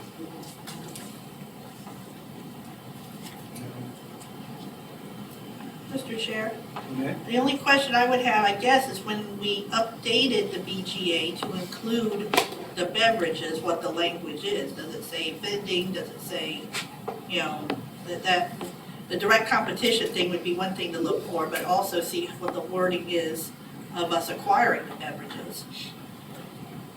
Mr. Chair? Yes. I'm looking at the wrong chair. Just talking to Frank. Sorry. We are still in the process of redoing the BGAs, but we'll make sure we get that in there, for sure. Mr. Chair, one other thing on UC, if we got a minute. All the machines that Pepsi have there are horrendous. dirty, they're old now. I spoke to Mr. Merchant and he said they're going through the new bargaining agreement with UC, so hopefully they'll put something in there about new machines, who knows. But if they don't, what is the options of operators like Dave and Pat and I of replacing? I mean, I have a glass front that I put like 6 service calls in on for different things. Every time one thing gets fixed, something else breaks. So what's our opportunity for BE supplying vending machines that we're taking over at UC? Obviously not all at the same time, but. Mr. Chair? It is in their pouring rights agreement, and is that what they're redoing? Yeah, they're getting ready, they're. Next summer, right? They're already working on it according to my salesman. So I would like to make sure that's still in the, I mean, at least try to make sure it's still in the new pouring rights agreement, because it is in their old one that they are to provide, like, I think it's new or like new machines, and so we can pressure UC on that to. Matt Merchant told me that their new agreement included all new equipment. Nice. Sweet. Oh, well, he didn't tell me that, so. As long as the records show you said that. Mr. Chair, it's not just a UC issue. We have issues in other areas where at a particular university, we're having issues with Coca-Cola where they don't want to provide, they want to provide the machine, but they want us to move the machine to the university. And they also don't want to provide a machine with Coindex or dollar bill acceptors. And when I was reading this, that is completely unacceptable. And I'm hoping our program and the university can work together and put heat on Pepsi or Coke or whoever the provider, beverage provider, or whoever the pouring rights agreement is through. They have a responsibility and they need to honor that. And, you know, you don't bring a machine and then say, oh, well, we're not going to provide a dollar bill acceptor or a coin mech. That's part of the machine. It says they will provide the equipment. That means equipment that actually works and has functioning parts in it where I come from. So, anyway, just my 2 cents. They should provide the card reader as well. Mr. Chair, something else that Matt told me during that conversation, because I was griping about terrible service calls. I mean, terrible. It took them 8 months to fix a glass front. And he told me that those machines are basically on loan. And typically, whoever they're on loan to does their own service calls. That the only reason that Pepsi does service calls is because it's for UC and they're so big. So my question is, Schaefer won't want to work on the Pepsi machines, not without some kind of release of liability from Pepsi or something. But maybe that's something we could explore with Matt and see if Pepsi does something like that. Because if we could use Schaefer in cases where we're having a lot of trouble getting Pepsi to do the repair, I'm sure that would speed up the process for anybody regardless of whichever campus they happen to be on. I mean, I don't know if it'll work, but it's just an idea. And It sounds like they're putting their expenses off on us. I think, yeah, that's ridiculous, 8 months. well, the machine needed a new control board because it wouldn't talk to the card reader. And I probably had as many service calls for that machine in those 8 months. I probably called about it 7 or 8 times, and every single time I told them, bring a control board. But Matt told me that they don't typically replace boards initially like that. And I'm like, it's been 8 months. How many times do I have to call about it to get something done? So if we could use our own service provider in a case like this where we can't get anything done from Pepsi, you know, it'd be beneficial to everybody, of course. Everywhere I've ever had a branded machine, they've always been prompt and good with service. I did have to wait a week for a compressor not too long ago, but it sounds like a lot of these companies are trying to get out of their responsibilities and pass them on to us. Mm-hmm. And I don't think we should fall for it. I think we should make them do what they're supposed to do. Yeah, but I don't disagree with you. I don't. But how often do you want to wait 8 months to get something fixed? Yeah. My other silly question is in regards to pouring rights. And if we do replace Pepsi equipment with a machine of our own, Are we still obligated to be exclusive to Pepsi? Yes. Yes. Yes. Yes. Yes.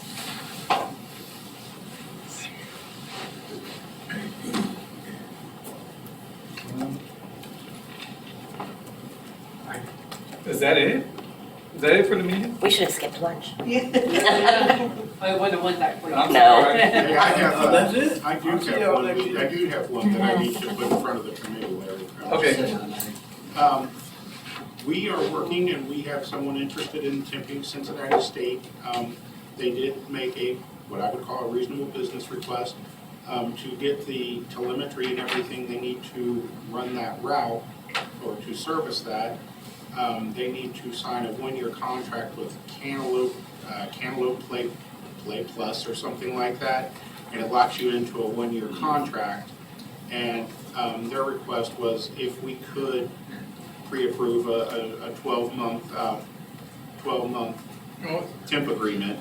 Can you explain the Cantaloupe one-year agreement so we all understand what that means? Would you like me to take that, Frank? Yeah, you can take it. I'm the one interested in doing it. So Cantaloupe, we all have Seed Live, who uses Cantaloupe. They also have a $3 a month add-on per reader called Seed Plus. Well, Yeah. that's not a, oh, go ahead. So that year, when you sign up a card reader, they want a year guarantee per card reader for that $3 a month charge. So my request is I'm going to do the Seed because that's what runs there. But me personally, I'd like to Seed Cashless Plus because it allows you to run list and only take what you need.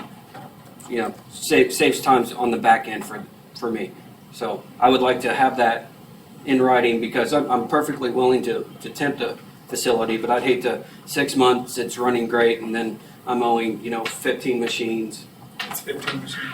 Right now it's 15 machines, and it's a by activation date for the Seed Cashless Plus. Now once you make that year, you're just a $3 a month as you go on. So it's just a matter of to run it well and to run it the best I can. The Seed Cashless Plus is something I'm willing to pay for. I just don't want to get stuck with a large bill halfway through the year because we put it out as a facility. And being new to this, I don't even know if a year at a university is even feasible for understanding the difference between site attachment and facility. Mr. Chair? Yes, Annette? I absolutely think that Seth should be able to stay there for the year, and I think that does good for him and for the program to collect sales. And I don't have a problem with the committee even approving a year temp agreement. The only problem will be putting something in writing other than just us approval, because the temp agreement, the ability for either party to leave a temp agreement without notice or without cause is part of the rule. So I don't know that the committee, or that the Bureau or you, Seth, could hold the other one to that when it's part of the rule. But we can definitely approve a year agreement. I don't have a problem with that. But if something came up that they thought they needed to take it away, or that you wanted to quit, that would still have to be part of the agreement, I believe. Mr. Chair. Do we need a motion? Don't we normally Yeah, reevaluate to this every extend 6 months? something past 6 months, yes. Mr. Chair. Yes, sir. I'm perfectly willing for malfeasance on my side or me deciding to quit on my own, that I eat it. If I do something wrong, I understand that. So that would be a stipulation on my part too. If I quit or they fire me because I'm not doing something right, obviously. All I mean is that the Bureau can sign a year agreement with you, but that there's gonna be a statement in that TBOA that either party can leave at any time. Yes, ma'am. Okay, I just wanted to, because that's part of the rules. Yes, I understand that. Okay, I'm just But I saying, wouldn't if I see it stay there, happening. if I stay there and I'm doing everything Yeah. appropriately, I don't want to 6 months down the road have to absolutely. eat something because of that. But if I do something wrong, obviously it's on me then.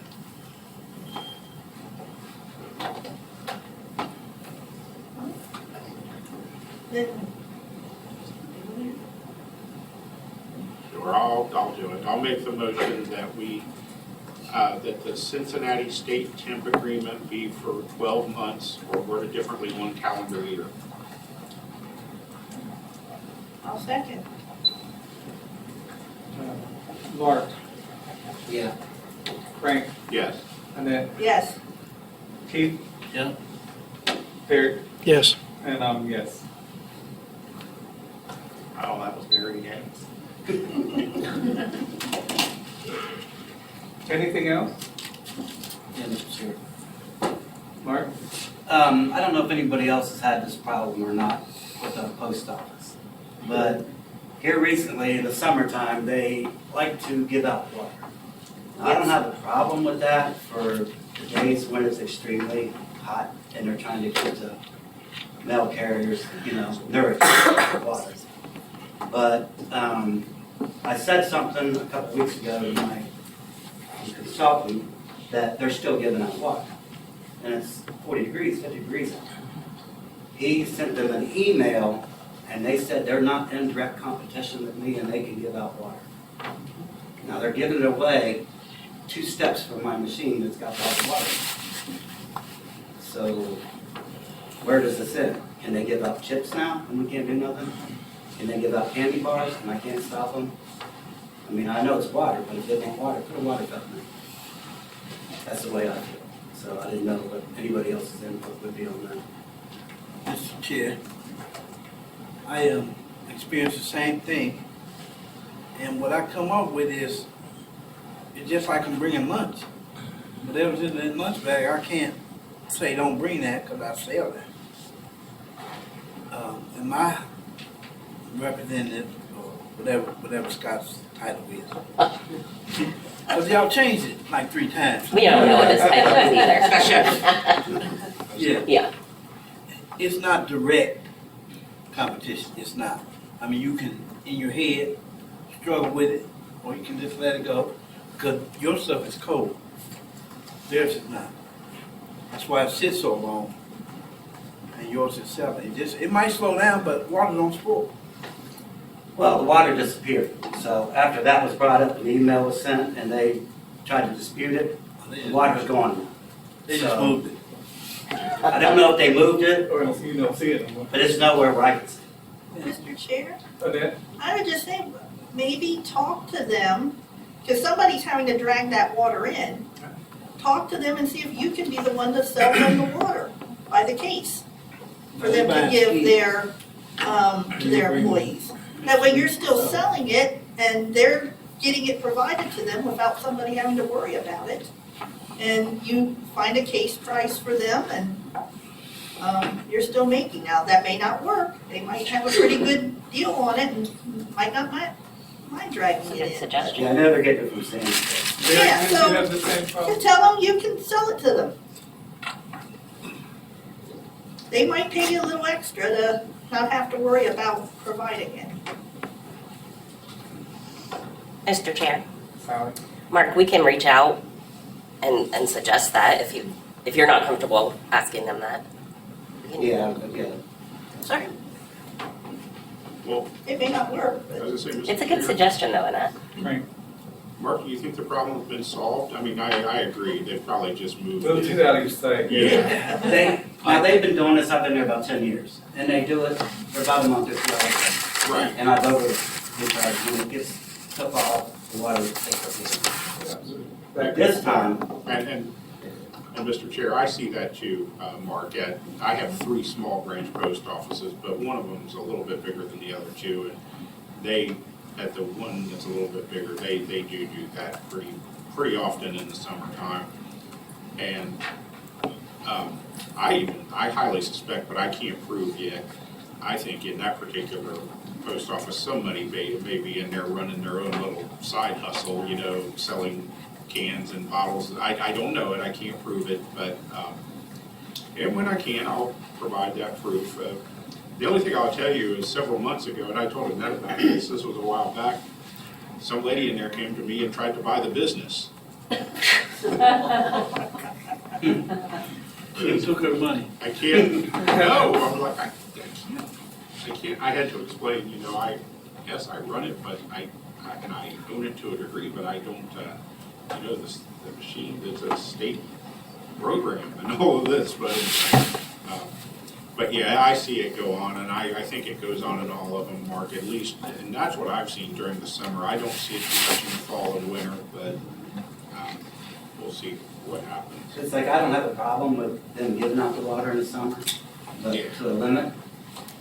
But I don't wanna keep loading my machine, and that's my big profit maker, Right. and I'm not selling no water. And I'm looking across there, and there's water to give away, what would you pay to get my water? Right. No, I understand. Mr. Chair, Derek? I think Keith is right, and I've worked at post offices as well. And I've had them actually put out Gatorade for free, which was fascinating. But I think there could be a case made legally that, especially since it's federal property, that is affecting your profitability. And I mean, I agree in principle with the idea that they're carrying it in and giving it away, and so it's not direct competition because they're not selling it. But they are still having an impact on the profitability of the operator, and there is case law to suggest that you can't do that under any circumstances. So we may still want to pursue it from on that avenue to make sure that we don't need to, try to come up with creative ways around it where we could just say, look, you can't do that because you're having a deleterious impact on our operator, which you can't do by federal law. Hey, I don't know about you guys, but I kind of like coming over here. I don't know, Oh, this location, you mean? Yeah. They wouldn't do that for I me. do too. I do too, because Boo hiss. It's not as easy to get to, because you gotta come a lot Stay farther. on but- 270. Places close by to stay, It's that's what I like. I like It's a little more expensive, though, it's over by 350, so. that's Get the it problem. reimbursed. But it's a much nicer, room. It's actually, the ceilings, I think, are shorter, so you can hear people a little better. The acoustics will be better, yeah. Could this be an option for future meetings? Yes. Hell yeah, I like it. And we got the teams that work. I don't have to. People said they could hear it today. I honestly think, Mr. Chair, for OVRC meetings, I think we need to try and keep it centrally located in downtown. This is I a lot agree. harder to get to than going to the Rife Center. I agree, and part of my concern is that contract, my transportation contract is $350, and I had to go over that to get literally to the northeast side of Columbus, which isn't a problem, it's just another $20, but that's money out of pocket, so just something to consider.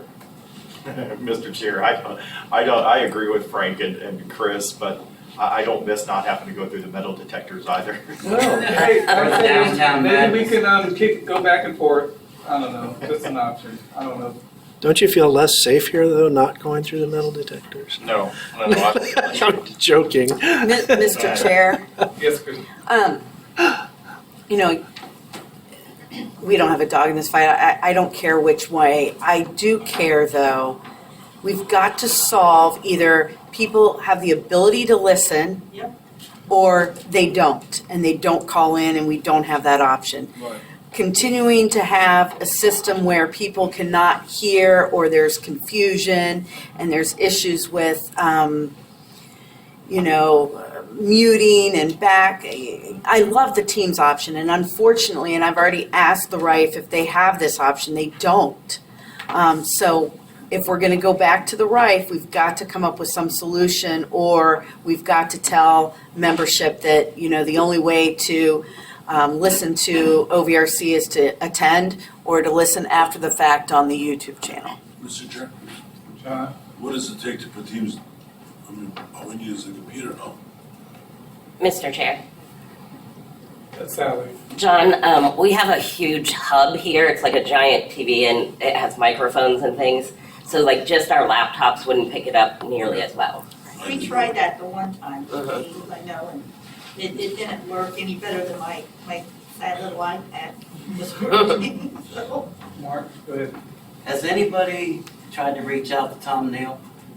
Because I've talked to him and he said it's not rocket science to figure this out. Yeah, I talked to him too. I think we need microphones. Yeah, and he had microphones all around the table and it worked. Laptop, at least.